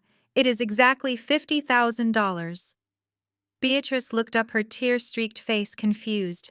$50,000 will not even cover payroll for a week, Warren. It is over." "No," Warren insisted, pacing the kitchen floor. "It is not for payroll. It is for a party. Next Friday is the 25th anniversary of Wilson Logistics. We are going to throw the most lavish, extravagant corporate gala this city has ever seen. We will rent the grand ballroom at the Four Seasons. We will invite every major venture capitalist, every private equity firm, and every wealthy investor in Atlanta." Jasmine stared at him. "How does a party save the company?" "Because we project absolute strength," Warren explained, his delusion taking full control. "Wealth attracts wealth. We show them that Wilson Logistics is thriving. We fake it until the ink is dry. And we use Spencer. But Spencer left, Jasmine cried. He took an Uber to the airport. Warren waved his hand dismissively. I do not care where he is. I still have the fake portfolio he brought me. The one showing his massive European family trust. I will use those documents to convince the investors that the Wellingtons are backing a massive expansion of our fleet. Once the venture capitalists see that old money is backing us, they will throw millions at the company. We secure the investments, we pay off the immediate debts, and we save the house. It is foolproof. It was the ultimate desperate con job of a dying man. Warren was going to risk his very last dollar and face federal fraud charges just to keep up appearances for one more night. 2 days later, I was sitting at my desk at Apex Financial Recovery, reviewing the final foreclosure documents for Warren's commercial fleet. My assistant Sarah walked into the office carrying the morning mail. She paused, pulling a thick, heavy envelope from the stack. It was made of premium cardstock sealed with gold wax and addressed to me in elegant calligraphy. Sarah handed it across the desk. This was hand-delivered by a courier this morning, she said, looking slightly confused. I broke the wax seal and slid the heavy card out. The gold-embossed lettering caught the light from the window. It was an invitation. You are cordially invited to attend the 25th anniversary gala of Wilson Logistics, a celebration of family legacy and the future of global shipping. I read the location and the date. I looked at the names of the hosts at the bottom of the card. Warren and Beatrice Wilson. They were actually going through with it. They were throwing a party on the deck of the Titanic, hoping the band would distract the passengers from the water rushing in. I placed the gold invitation gently on my desk and leaned back in my chair. A slow, genuine smile spread across my face. My father wanted to celebrate his legacy in front of the entire city. It seemed only right that his estranged, allegedly jealous daughter showed up to give him the exact kind of celebration he truly deserved. The tip of my fountain pen glided across the thick watermarked parchment in a series of sharp, decisive strokes. I signed my name on the final line, flipped to the heavy cardstock of the next page, and signed again. My executive office was completely silent save for the rhythmic, satisfying scratching of black ink against paper. With each deliberate stroke, I was not just executing a complex corporate acquisition. I was systematically dismantling an empire built entirely on vanity and lies. I pushed the towering stack of legal documents across the expansive glass desk toward my lead acquisitions attorney, David. He reviewed the signatures with a tight, highly satisfied nod, stamping his own notary seal onto the bottom corners. It was done. Apex Financial Recovery had officially purchased every single outstanding promissory note, commercial equipment lease, and unsecured credit line belonging to Wilson Logistics. The banks had been absolutely thrilled to offload the toxic debt. Warren had burned through his goodwill in the financial sector years ago. When my firm swooped in offering to buy up the bad paper for 20 cents on the dollar, the major lenders practically threw the contracts at us to clear their risk portfolios. They were utterly unaware of the deeply personal satisfaction driving the transaction. By consolidating his liabilities, I had effectively become the sole master of my father's fate. I was no longer just Warren's estranged, marginalized daughter. I was his absolute, undeniable owner. If Warren coughed, he owed me a fee. If one of his delivery trucks burned a gallon of diesel, it was burning my fuel. Word on the financial street was that Warren was aggressively spinning his upcoming 25th anniversary gala as a triumphant victory lap. He had spent the last 48 hours practically begging his remaining skeptical shareholders and a handful of gullible Atlanta venture capitalists to attend the event. His pitch to them was as desperate as it was polished. He was promising a massive immediate capital injection guaranteed entirely by the phantom European wealth of his aristocratic son-in-law. The investors, blinded by the promise of old money backing and Spencer's carefully curated social media presence, were actually preparing to sign the binding term sheets at the gala. Warren was going to stand at a podium in a rented tuxedo, look those seasoned investors directly in the eye, and use Spencer's fabricated family trust as collateral to steal millions of dollars to keep his sinking ship afloat. What Warren did not know was that his star player was currently frantically trying to liquidate assets that no longer existed. Spencer had spent the last few hours bouncing between blocked banking portals and dead phone numbers, realizing with mounting horror that his carefully constructed house of cards had completely vaporized.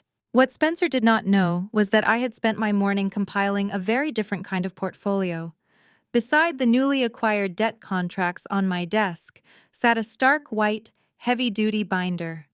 It contained every forged signature Spencer had used to secure his fraudulent payday loans.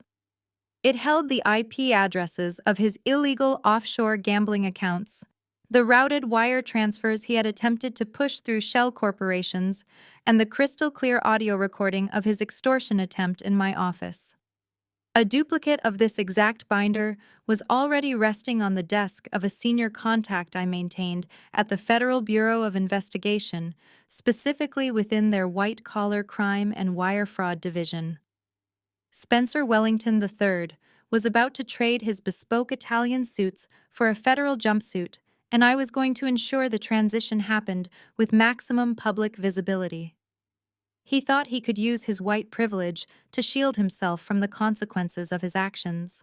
He was about to learn that federal prosecutors only see the color of the money you steal. I stood up from my desk, walking over to the floor-to-ceiling windows overlooking the city.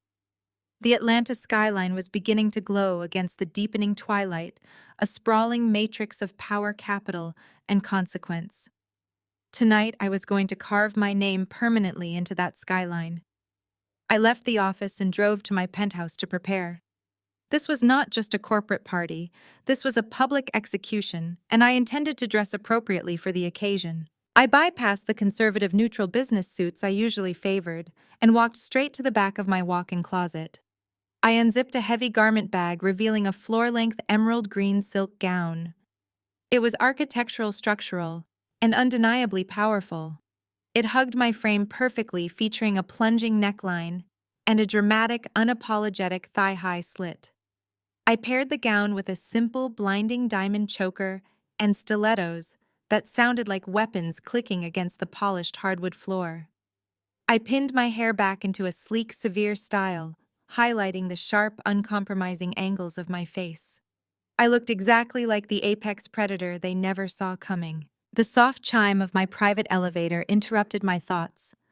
I walked out into the grand foyer just as the polished steel doors parted.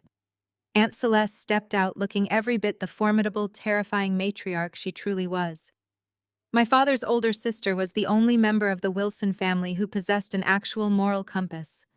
She had built her own massive fortune in commercial real estate decades ago and had watched with quiet, simmering disgust as Warren inflated his fragile ego and squandered our family's true legacy.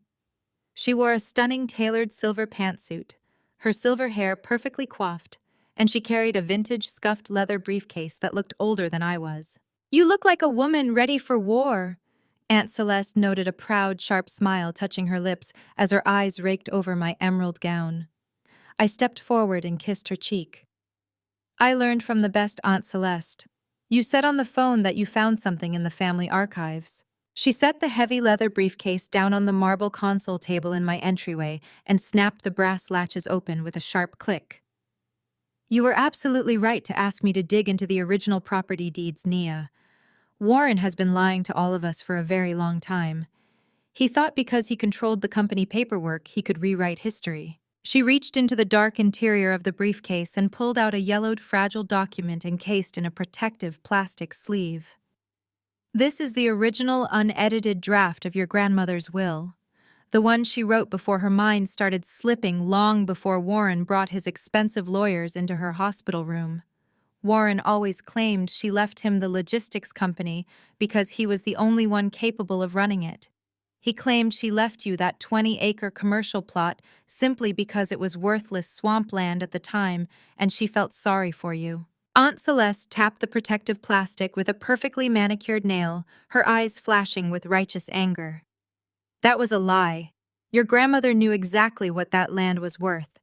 She had seen the city zoning plans mapped out 5 years before the commercial developers ever looked north. She knew that land would eventually be worth millions. And she specifically wrote in her private addendum that the land was to be held in an ironclad trust for you, explicitly stating that Warren was never to be given conservatorship over your assets under any circumstances. I stared down at the faded ink tracing the elegant loops of my grandmother's handwriting. My chest tightened with a profound, overwhelming mix of vindication and sorrow. She knew he was greedy, Nia, Aunt Celeste said softly, her voice filled with regret. She knew he lacked the discipline to sustain the business. She wrote right here that she feared Warren would try to take your inheritance from you the moment he ran his own company into the ground. She explicitly tried to legally sever him from your finances to protect you. I looked up from the document. My grandmother had seen me. She had believed in my potential, and she had tried to build a fortress to keep me safe. And Warren had deliberately buried this document, suppressing her final wishes. He had manipulated a medical conservatorship when I was a vulnerable, struggling college student to bypass her explicit commands purely so he could eventually steal my only safety net. He had spent my entire life looking down his nose at me, calling me a useless dropout, all while secretly plotting to use my inheritance as his ultimate bailout. Aunt Celeste placed the document back into her briefcase and handed the entire case to me by its worn leather handle. I brought certified notarized copies, she said, her eyes burning with a fierce protective fire. I also brought the original subpoenaed communications between Warren and his lawyer, discussing exactly how to suppress this addendum from the probate court. It is fraud, Nia. Pure, undeniable fraud against his own mother and his own daughter. I gripped the handle of the briefcase. The leather was cool and solid against my palm. The final devastating piece of the puzzle had just snapped into place. Warren was not just a terrible businessman. He was not just a cruel, neglectful father who favored the illusion of high society over his own flesh and blood. He was a thief. He had tried to steal my future, and he was currently dressing up in a rented tuxedo to steal from his trusting investors. "Are you ready to do this?" Aunt Celeste asked, adjusting the silver cuffs of her suit jacket. "Warren thinks tonight is his coronation. He thinks he is untouchable." I turned and looked at my reflection in the massive mirror mounted beside the elevator. I saw the vibrant emerald silk of my gown, the cold, sharp glint of the diamonds at my throat, and the heavy briefcase of undeniable evidence resting in my hand. I saw a woman who had been discarded, humiliated, and abandoned by the people who were supposed to protect her. I saw a woman who had clawed her way to the absolute top of the financial food chain just to survive. "It is time to clean up this rotten family," I said. I turned and stepped into the elevator. The heavy steel doors slid shut, sealing my reflection away and propelling me toward the ground floor. My driver was waiting out front, a sleek black Maybach idling quietly at the curb. The drive to the Four Seasons was a blur of neon city lights and the quiet hum of the engine, but my mind was laser-focused.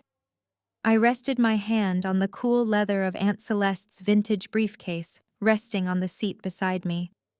It contained the original unedited draft of my grandmother's will, the absolute proof of Warren's decades-long deception, and the final devastating piece of the puzzle I needed to end this war tonight.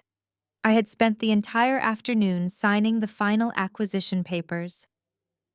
Apex Financial Recovery now officially owned every single outstanding promissory note, commercial equipment lease, and unsecured credit line belonging to Wilson Logistics. I was no longer just Warren's estranged daughter. I was his absolute, undeniable owner. The grand ballroom of the Four Seasons was a masterclass in desperate, suffocating extravagance. Crystal chandeliers bathed the expansive room in a warm golden glow, reflecting off towering floral arrangements and endless rows of champagne flutes. A live jazz quartet played softly in the corner, masking the nervous tension radiating from the host. Warren had clearly leveraged every remaining drop of his shattered credit to secure this venue, pulling together a facade of wealth to mask the rot underneath. He was trying to buy the illusion of success, hoping the glitter would blind his investors to the massive holes in his ledger.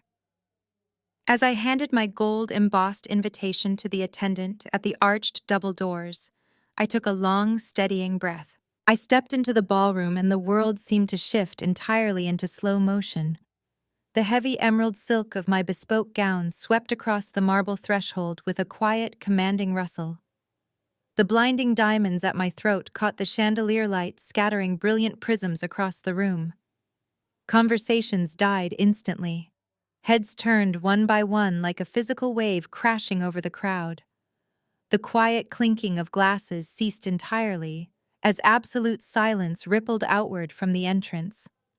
The elite of Atlanta's financial sector, the very people Warren had invited to witness his triumphant return, were now staring openly at me. I commanded the room without saying a single word. The spell broke the moment my mother spotted me. Beatrice's face contorted into a mask of pure panic and fury. She whispered frantically to Warren, who immediately dropped his champagne flute onto a passing waiter's tray. He marched toward me, his face flushed an angry mottled red, with Beatrice hot on his heels. They were flanked immediately by Jasmine and Spencer, who moved with that same infuriating, unearned swagger, desperately trying to protect their fragile social standing in front of the city's elite. "What do you think you are doing here?" Warren hissed, his voice trembling with rage as he stepped directly into my path, trying to use his body to block me from the view of the important investors gathered near the stage. "You were explicitly not invited to this event, Nia. Security is going to throw you out right now." Beatrice crossed her arms, her eyes darting nervously toward the nearby venture capitalists. "You have completely lost your mind showing up here trying to ruin your father's night. Leave quietly before you embarrass yourself and ruin the family name." Before I could even formulate a response to their pathetic demands, Jasmine pushed past her mother, clinging tightly to Spencer's arm. She looked me up and down, her lips curling into a cruel, mocking sneer. She was wearing a heavily sequined, off-the-rack designer dress that screamed desperate newlywed, completely oblivious to the reality of the fabric she was currently insulting. "Are you seriously wearing that?" Jasmine laughed, her voice carrying just enough to ensure the surrounding high society guests could hear her disdain. "Did you find that green curtain at a thrift store? You look completely absurd, Nia. This is a high society corporate gala, not a cheap costume party. You are embarrassing the entire family with this pathetic display." Spencer chimed in, adjusting his cufflinks with a smug, practiced grin. He was playing his part to perfection, leaning heavily on his white privilege to assert dominance despite the absolute terror I knew was hiding just beneath his skin. "Let her stay, Jasmine. It is good for the investors to see what happens to people who cannot cut it in the real world. Nobody is going to believe a word this bitter, jealous girl says anyway. She is just here to beg your father for a handout because she has absolutely nothing left."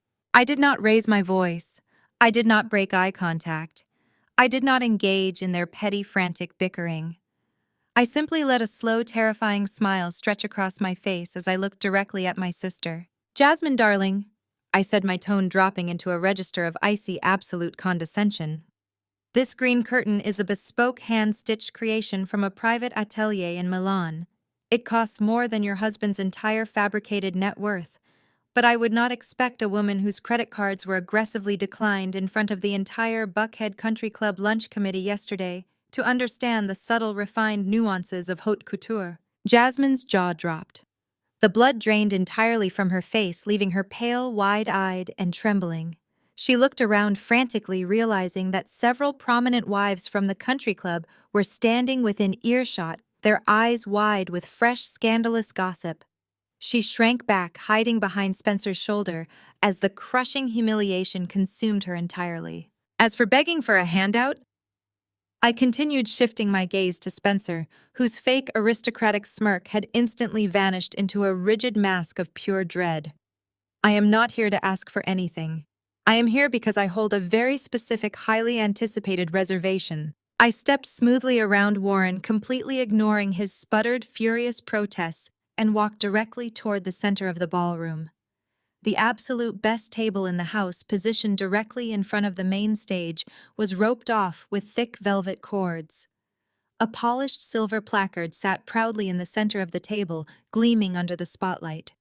"Reserved for Apex Financial Recovery, Principal Investor." Warren had set this table aside for the anonymous, ruthless firm that had recently bought up all of his toxic debt. He was desperately hoping their representative would show up tonight so he could schmooze them into extending his terms and forgiving his missed payments. He had absolutely no idea he had invited his own executioner to the party. I unhooked the velvet rope, stepped up to the table, and pulled out the central chair. I sat down with absolute undeniable authority, placing Aunt Celeste's heavy leather briefcase right on top of the crisp white tablecloth. The murmurs in the room erupted into an audible, frantic buzz. The senior partners of Atlanta's top venture capital firms, seated at the adjacent tables, leaned in their eyes, darting between me and the panicked faces of the Wilson family. These investors were ruthless, calculating predators, and they immediately smelled blood in the water. They recognized true power when they saw it, and they saw exactly who was commanding the room. Warren looked like he was going to be physically ill. He took a half step toward my table, his hands shaking violently at his sides, clearly intending to drag me out of the chair by force. But the damage was already done. The investors were watching his every move with narrowed, analytical eyes. If he caused a physical scene with a woman sitting at his primary investors' table, his funding would be dead before the night even truly began. He was completely trapped by his own desperate need for public validation. He wiped a heavy bead of cold sweat from his forehead, forced a terrifyingly fake, incredibly strained smile onto his face, and pivoted sharply toward the stage. He had to regain control of the narrative. He had to force the illusion to become reality. The ballroom lights dimmed, and a bright, piercing spotlight hit the polished wooden podium. Warren jogged up the steps, adjusting his tie, projecting the desperate, hollow confidence of a man walking blindly to the gallows. "Ladies and gentlemen," Warren's voice boomed through the microphone, echoing across the silent, expectant ballroom. "Thank you for joining us tonight to celebrate 25 years of Wilson Logistics. We have faced our fair share of challenges, but true legacy always prevails." He gestured grandly toward Spencer, who was standing stiffly near the front of the stage, sweating profusely under the bright lights. Spencer looked utterly terrified. He knew that I possessed his real financial records, yet Warren was about to double down on the lie in front of the most powerful people in the state. "Tonight is not just a celebration of our past," Warren declared, his voice rising in an arrogant, theatrical crescendo. "It is the dawn of a massive new era. I am thrilled to announce that Wilson Logistics has officially secured a massive multinational capital injection. Thanks to the unwavering support and the limitless resources of my brilliant son-in-law, Spencer Wellington, and his European family, trust, our company has been entirely saved. In fact, Spencer and I will be signing the binding investment contracts live on this very stage tonight, proving to all of you that Wilson Logistics is backed by the most elite financial institutions in the world." Warren turned toward the front row, extending his hand with a triumphant theatrical flourish. He was waiting for Richard Vance, the silver-haired senior partner of Atlanta's most aggressive private equity firm, to ascend the stairs and sign the documents that would save his life. Vance stood up slowly, adjusting the lapels of his immaculate tailored suit. He held a leather folio containing the binding term sheets, but he did not move toward the stage. Instead, he stopped, turned his body completely away from Warren, and looked directly at the velvet-roped table in the center of the room. He looked at me. "I am afraid there has been a significant misunderstanding, Warren." Vance's voice resonated through the silent ballroom, carrying the heavy, lethal weight of absolute financial authority. "My firm cannot execute these contracts." Warren's arrogant smile froze instantly, transforming into a rigid mask of confusion. "Richard, we discussed this. The Wellington Trust is fully guaranteeing the margins on the expansion." "The Wellington Trust does not exist," Vance stated flatly, his tone devoid of any emotion. "And even if it did, it would be entirely irrelevant. You failed to disclose a material change in your corporate liabilities. As of this afternoon, your commercial debt was consolidated and acquired in full. We do not do business with insolvent companies, nor do we sign term sheets without the explicit authorization of a company's primary creditor." Vance extended his hand respectfully in my direction, bowing his head slightly. "And we certainly do not proceed unless the CEO of Apex Financial Recovery, Ms. Nia Wilson, gives her express consent." The silence in the grand ballroom was absolute, a heavy, suffocating vacuum. The microphone slipped from Warren's sweaty fingers. It hit the polished wooden stage with a deafening, high-pitched screech of electronic feedback that made half the room flinch. Warren stood paralyzed, his eyes wide and vacant, staring at me as if I were an apparition. I picked up Aunt Celeste's heavy leather briefcase from the table. The dynamic of the room shifted entirely, the collective gaze of every investor, socialite, and family member tracking my every movement as I walked toward the stage. The sharp click of my stilettos against the hardwood stairs sounded like the steady ticking of a bomb. I stepped up to the podium, picked up the microphone, and looked out over the sea of stunned faces. "Thank you, Richard," I said, my voice projecting crisp and clear through the sound system. "Your firm's prudence is exactly why Apex Financial Recovery values our working relationship." I turned my head to look at my father. He was pale, gasping for air, like a fish thrown onto dry land. I set the briefcase down, popped the brass latches, and pulled out the thick stack of legal documents. I dropped them heavily onto the podium. "You wanted to celebrate 25 years of legacy, Dad," I said, looking directly into his terrified eyes. "Let us talk about reality. I bought your commercial paper, every single equipment lease, every bridge loan, every outstanding vendor invoice. I bought it all for pennies on the dollar, because that is exactly what your legacy is worth. You do not have a shipping empire, you have a mountain of defaulted debt, and the deed to this company now rests entirely in my hands." A sharp, choked gasp echoed from the front row. Beatrice had a hand clamped over her mouth, her face drained of all color, trembling so violently that her diamond earrings rattled against her collarbone. But Jasmine refused to accept reality. She marched forward, stopping right at the base of the stage, her face flushed with ugly defensive rage. She pointed a shaking finger at me. "You are lying!" Jasmine screamed, her voice shrill and hysterical, echoing terribly in the elegant room. "You are just a jealous dropout trying to ruin my husband. Spencer, show them the portfolio, show them the trust documents, tell them she is crazy." I looked down at my sister, feeling a profound, heavy sense of pity finally replace the anger I had carried for years. "Spencer cannot show you anything, Jasmine. The portfolio is a prop. He is completely broke, cut off by his family years ago. He has been using fake assets to fund your lifestyle. The federal authorities already have his offshore gambling records and the forged loan applications he used to drag this family into ruin." "Liar!" Jasmine shrieked, stomping her foot, desperate to hold on to her crumbling identity. "I am a Wellington. I am an educated elite woman. I have a law degree from Emory, and I will personally see to it that you are sued for defamation and thrown in prison." I reached into the briefcase one last time. Aunt Celeste's private investigators had been incredibly thorough. "That brings me to the final piece of business tonight." I pulled out a sealed folder bearing the official crest of Emory University. I held it up for the entire room to see.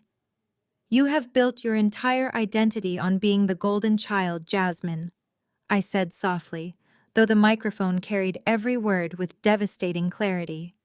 "The brilliant lawyer, the perfect daughter, the standard to which I was constantly compared, but the university registrar tells a very different story." I opened the folder and pulled out the certified documents. "You failed out of your pre-law program during your sophomore year. You never even took the LSAT. You spent the last 4 years using Dad's corporate credit cards to fund a lavish lifestyle while printing fake transcripts at a local copy center to keep up the charade." Jasmine froze. The aggressive defensive posture completely evaporated. It was replaced by raw, naked terror. She looked back at Beatrice. Her mother was staring at her with an expression of absolute horrified betrayal. The pristine, untouchable image of the perfect Wilson daughter shattered into a million irreparable pieces right in front of Atlanta's most elite socialites. "You are not a lawyer, Jasmine," I said. "You are a fraud, just like your husband, just like the man standing next to me." Warren let out a ragged, hollow sound and sank to his knees on the stage. He clutched his chest, staring blankly at the floor as the reality of his absolute destruction finally crashed down on him. The fake empire he had sacrificed my happiness to protect was gone, liquidated, and exposed under the bright lights of his own party. I turned my attention to the side of the stage. During the confrontation, Spencer had quietly backed away from the podium. His eyes darted frantically around the room, assessing the damage and searching for an exit. He spotted the heavy wooden service doors near the kitchen. Without looking back at his sobbing wife or his ruined father-in-law, Spencer made a desperate break for it, trying to save his own skin. He reached the double doors and shoved them open, bolting for the exit. He slammed violently into a solid wall of dark fabric.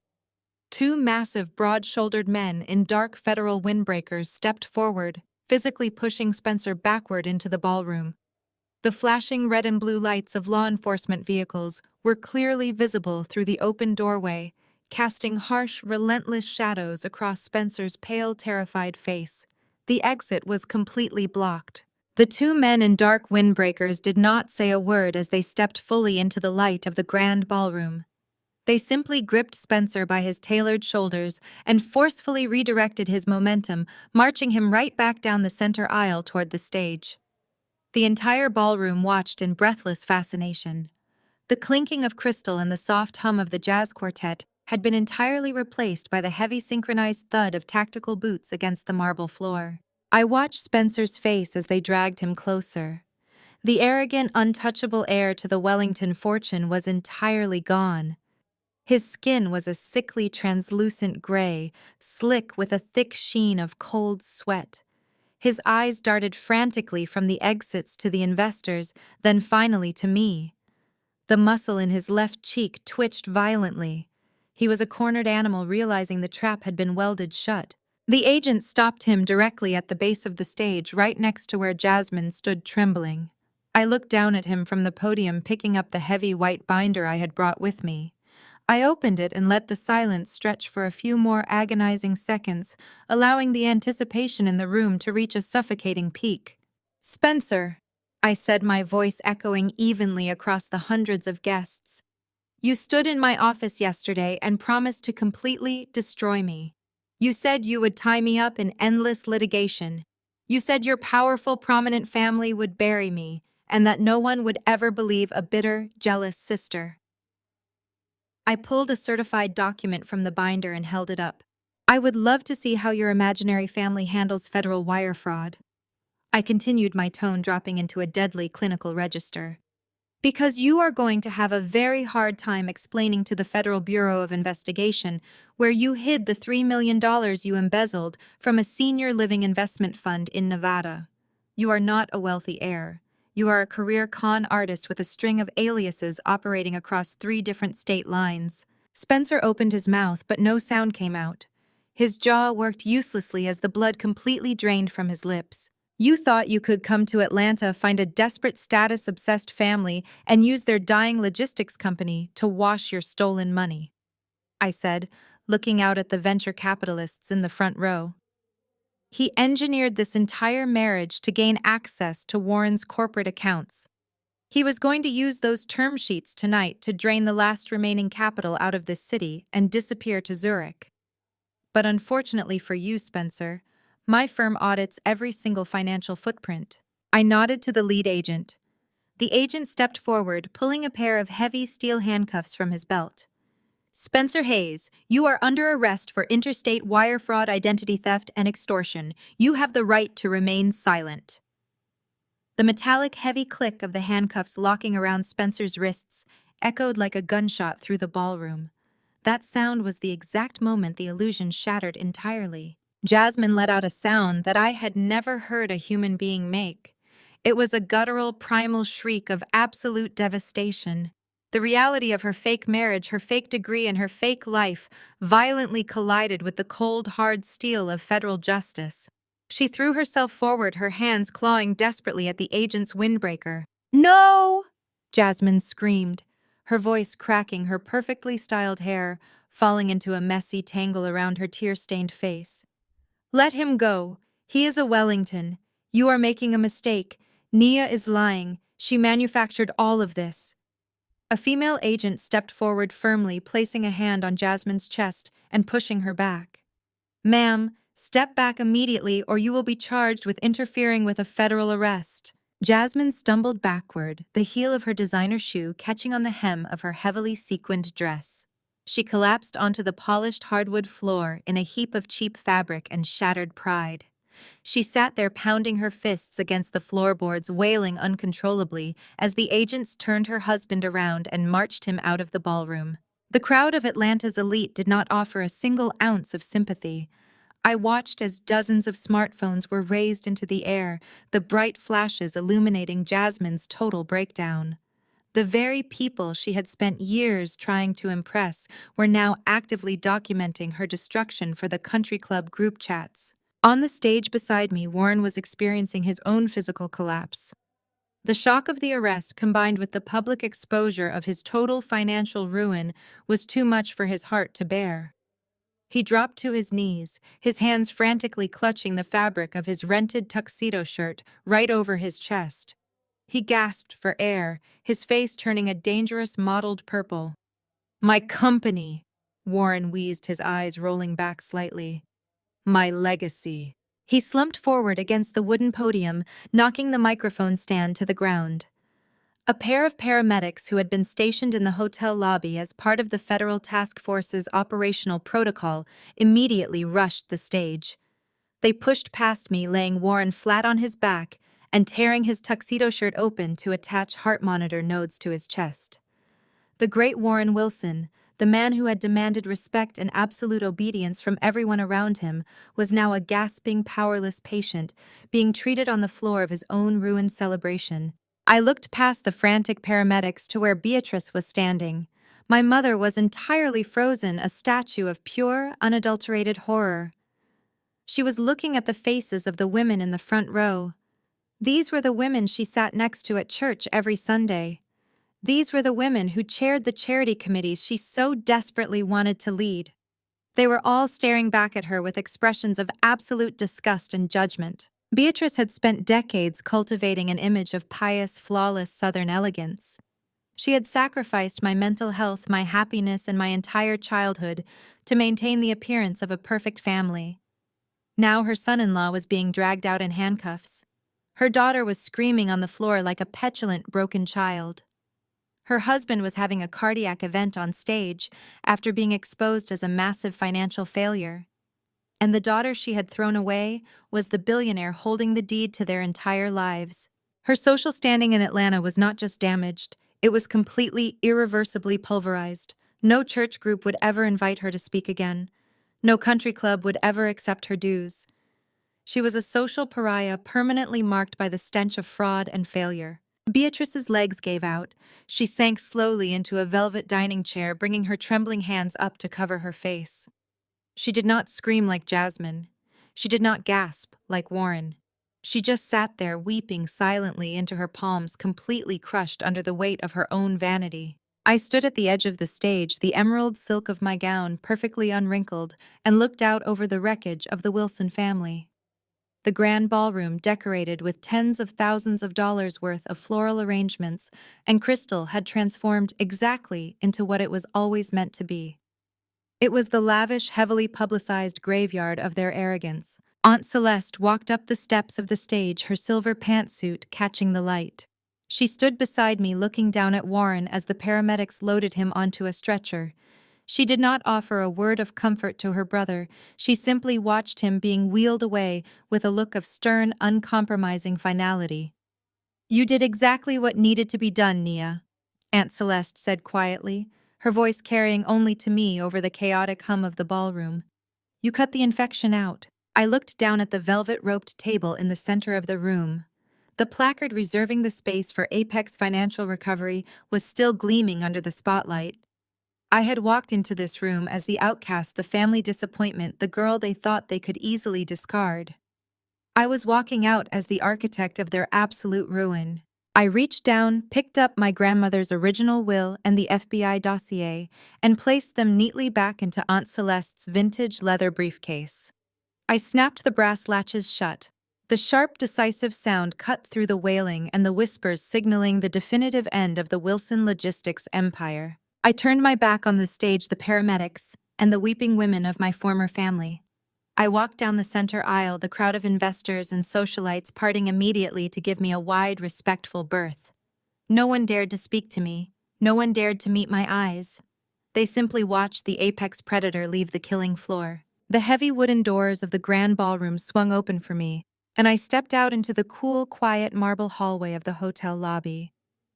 The toxic, suffocating energy of the Wilson family was finally behind me, locked away in a room of their own making. I took a deep, cleansing breath of the fresh, air-conditioned air, feeling a profound, absolute sense of liberation wash over my entire soul. The past was officially dead, and the future belonged entirely to me. 6 weeks later, the silence in the executive corridor of my newly acquired building was absolute. I walked down the long, sunlit hallway, the steady click of my heels echoing off the freshly painted walls. Outside the floor-to-ceiling glass windows, a crew of commercial riggers was carefully dismantling the massive rusted metal letters that used to spell out Wilson Logistics. In its place, a sleek, modern illuminated sign was already being bolted to the brick facade: Apex Global Shipping. The transition had been ruthless and absolute. The bank had wasted no time foreclosing on the Wilson family mansion.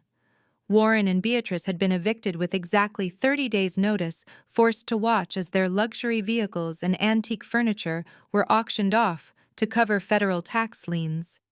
Spencer was sitting in a federal penitentiary awaiting trial with absolutely no chance of making bail. And Jasmine, the former queen of the Buckhead Country Club, the woman who had openly mocked my appearance and my ambition, was currently working double shifts as a waitress at a mid-tier steakhouse just to make rent on her tiny one-bedroom apartment. Reality had hit her with the force of a freight train, completely destroying her fake law degree and her fraudulent marriage in one singular blow. She spent her days carrying heavy trays of greasy food, fetching extra ranch dressing for customers who treated her with the exact same disdain she used to reserve for me. I pushed open the heavy oak doors to my new corner office, appreciating the clean, minimalist aesthetic my designers had implemented. I sat down behind my desk, pulling up the morning financial reports, when my intercom buzzed. "Ms. Wilson," my assistant Sarah said, her voice laced with deep hesitation. "There is a woman here to see you. She does not have an appointment, and I told her you were booked, but she is refusing to leave the reception area. She says she is your mother." I did not look up from my monitor. "Send her in, Sarah." The heavy wooden door opened slowly. Beatrice walked in, and for a fraction of a second, I genuinely did not recognize her. The impeccably tailored Southern belle was gone. Her hair, usually perfectly coiffed and dyed, was pulled back into a messy, uneven knot, showing distinct roots of gray. She wore a faded off-the-rack blouse that looked like it had been washed too many times, and the deep dark bags under her eyes spoke of endless sleepless nights, fighting off creditors and bill collectors. She stopped in the center of the spacious office, staring at the sheer scale of the power I now wielded. Then, completely abandoning whatever shreds of dignity she had left, she dropped heavily to her knees. "Nia," Beatrice sobbed, the tears flowing freely down her unlined cheeks.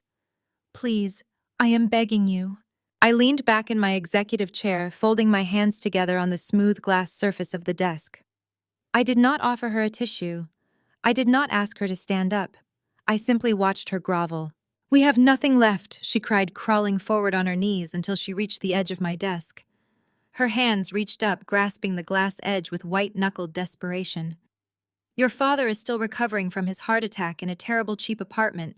Jasmine comes home crying every single night, her feet covered in blisters from serving tables. You took everything from us. But you won, Nia. You proved your point. Now please, you have to help us." I stared down at her, my expression entirely unreadable. "I took nothing that did not legally belong to me, Beatrice. I merely collected on the debts you willingly signed your names to." She shook her head frantically, fresh tears spilling over her eyelashes, staining her sallow cheeks. "We are family, Nia. We share the same blood. We are Black people in a harsh, unforgiving world, and we have to stick together. We are supposed to lift each other up.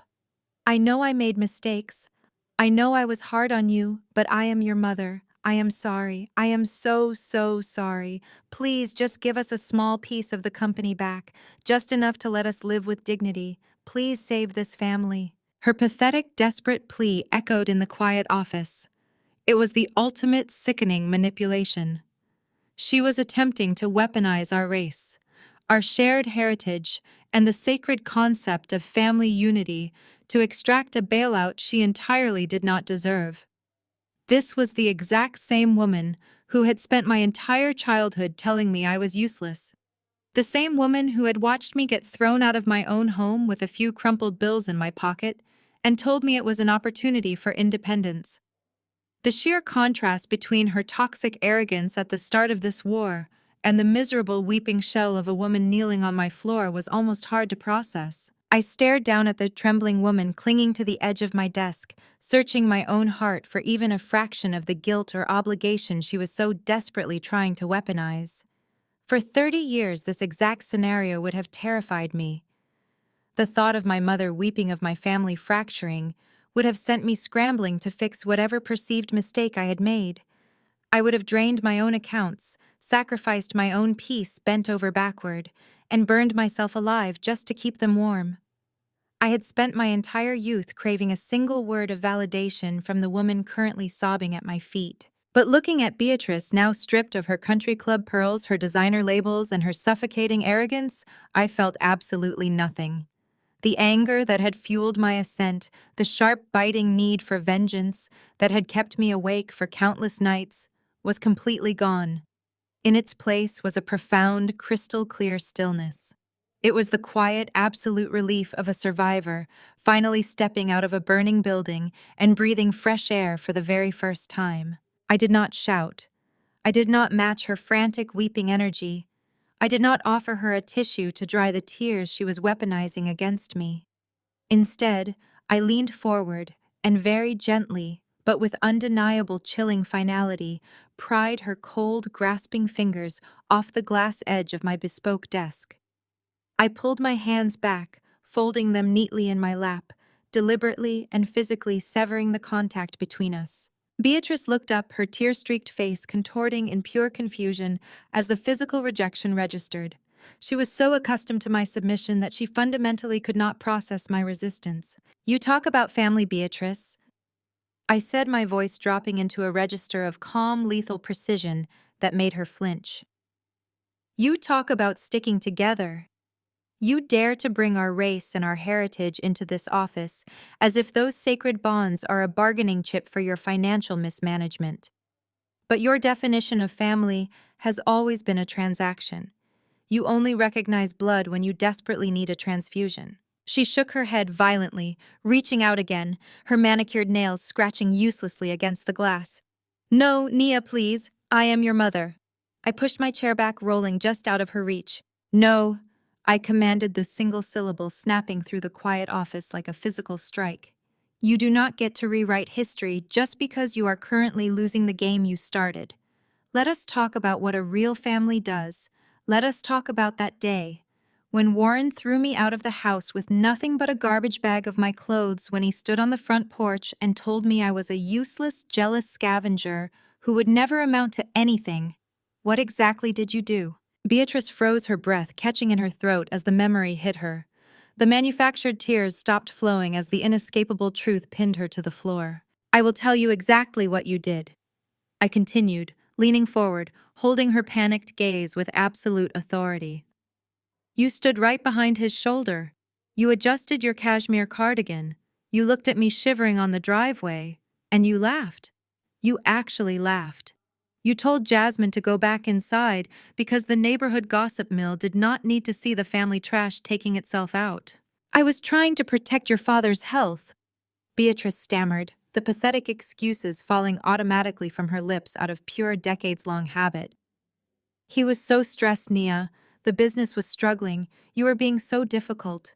I had to support my husband. I had to protect our standing." "You supported a lie," I corrected her, my tone devoid of any sympathy or warmth. "You supported a man who drove his own legacy into the ground, and you supported a daughter who built her entire existence on a fraudulent degree and a criminal husband. You actively participated in my destruction because it was convenient for your social calendar." You did not come here today because you suddenly realized my worth. You came here because your credit cards are violently declining at Neiman Marcus.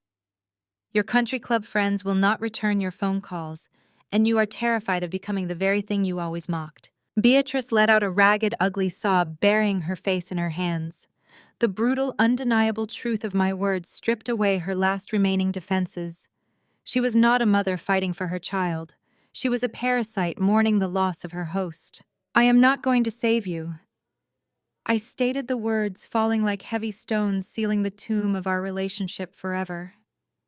I am not going to save Warren, and I am certainly not going to bail Jasmine out of the reality she so richly deserves. I am not saving a family that never for a single second considered me a daughter.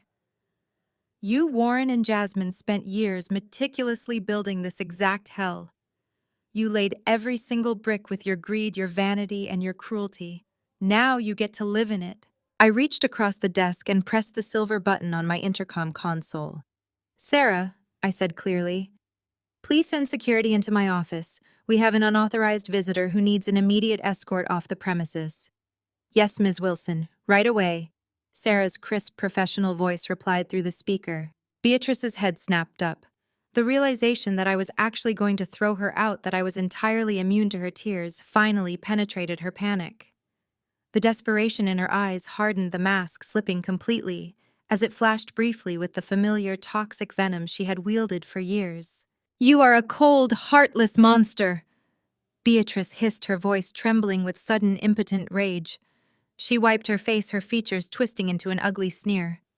You will die completely alone in this giant glass tower, Nia. You have no one. You destroyed your own blood. I did not destroy anything, I replied softly, offering her a slow, terrifying smile. I simply held up a mirror. The heavy oak doors of my office swung open. Two uniformed security guards stepped inside, their massive presence instantly neutralizing whatever remaining fight Beatrice had left. They moved with practiced efficiency, flanking my mother and firmly grasping her by the elbows to hoist her up from the carpet. Ma'am, it is time to leave, the taller guard said, his tone leaving absolutely no room for negotiation or debate. Beatrice did not fight them. The fight had been completely drained out of her. She allowed herself to be hauled to her feet, her shoulders slumped, her entire body sagging under the crushing weight of her new permanent reality. She did not look back at me as the guards guided her out of the office. The heavy wooden doors closed behind them with a solid, definitive click. I sat in the sudden, expansive silence of my corner office. For a long time, I did not move. I just listened to the quiet hum of the air conditioning and the distant, muffled sounds of the city traffic far below. I looked down at my hands. They were perfectly steady. The toxic, suffocating vines that had wrapped around my throat since childhood were finally permanently severed. The Wilson family had spent 30 years trying to convince me that I was a secondary character in their grand aristocratic play. They had tried to break me, use me, and discard me, but they had fundamentally misunderstood the nature of the girl they were discarding. They thought they were throwing away a broken liability. They did not realize they were forging their own executioner. I stood up, smoothing the front of my tailored suit, and walked over to the floor-to-ceiling windows. The Atlanta skyline stretched out before me, a sprawling, glittering grid of concrete and glass basking in the golden afternoon light. Down below, the commercial rigging crew had finished their work. The rusted metal letters of Wilson Logistics were loaded onto the back of a flatbed truck, being hauled away to the scrapyard where they belonged. In their place, the polished, illuminated sign of Apex Global Shipping gleamed brilliantly in the sun, casting a long, commanding shadow over the street. My empire, my legacy, my life. I walked over to the credenza, poured myself a glass of sparkling water from the crystal carafe, and returned to my desk. I raised the glass to the empty room, offering a silent toast to Aunt Celeste, to the empire I had seized, and to the absolute perfection of sweet, unadulterated justice. I took a long, refreshing sip. The air in the room felt incredibly light. The future, entirely unwritten and completely my own, was finally waiting. Later that evening, the heavy silence of my penthouse living room felt like a physical luxury. The chaotic, frantic energy of the Wilson family was miles away, permanently locked outside the perimeter of my new life. The space around me was a testament to the empire I had built entirely on my own. High vaulted ceilings bespoke modern furniture, and pristine marble floors reflected the quiet, undeniable power of independent wealth. There was no clutter, no desperate need to project a fake image of success, just the serene, unshakable reality of absolute freedom. I stood in the center of the expansive room, holding a delicate crystal glass of vintage red wine. The massive floor-to-ceiling windows offered an unobstructed panoramic view of the Atlanta skyline. The city was currently bathed in the brilliant, fiery colors of a fading sunset, casting a rich golden light across the hardwood floor. I took a slow, deliberate breath, letting the profound tranquility of the moment wash over me, and then I turned to look directly at you. They used to think I was just a shadow. They thought I was a prop in their grand theatrical performance, a background character meant to highlight their fabricated perfection. When Warren threw me out, when Beatrice laughed, and when Jasmine sneered, they truly believed that cutting me off was the ultimate punishment. They thought depriving me of their toxic conditional love would break me into a million irreparable pieces. But they made one fatal miscalculation. They did not realize that when you violently clip a bird's wings, you do not ground it forever. You inadvertently teach it exactly how to build an airplane. I spent the last 5 years turning every ounce of their rejection into absolute, unbreakable armor. I traded their manufactured high society drama for silent, relentless ambition. I did not waste my time begging for a seat at their crumbling table. I bought the entire building and evicted them from the premises. I watched them fall tonight. I watched the empire they valued more than their own flesh and blood evaporate into dust. And I watched it happen, not because I am a cruel, heartless monster, but because the universe operates on a fundamental ledger. Karma always has a very fair, exact way of collecting its debts, and it always charges interest. They spent decades writing bad checks on the backs of other people, and today every single one of those accounts was finally overdrawn. I raised my crystal glass, the deep red wine catching the last brilliant rays of the Atlanta sun. I took a long final sip, savoring the rich, complex flavor. A slow, radiant smile spread across my face, reaching my eyes for the first time in what felt like decades. The shadows of my past were completely gone, burned away by the radiant light of a future I completely owned. The golden sunlight filled the vast, quiet space of the penthouse, wrapping me in total, absolute freedom. The world went perfectly dark.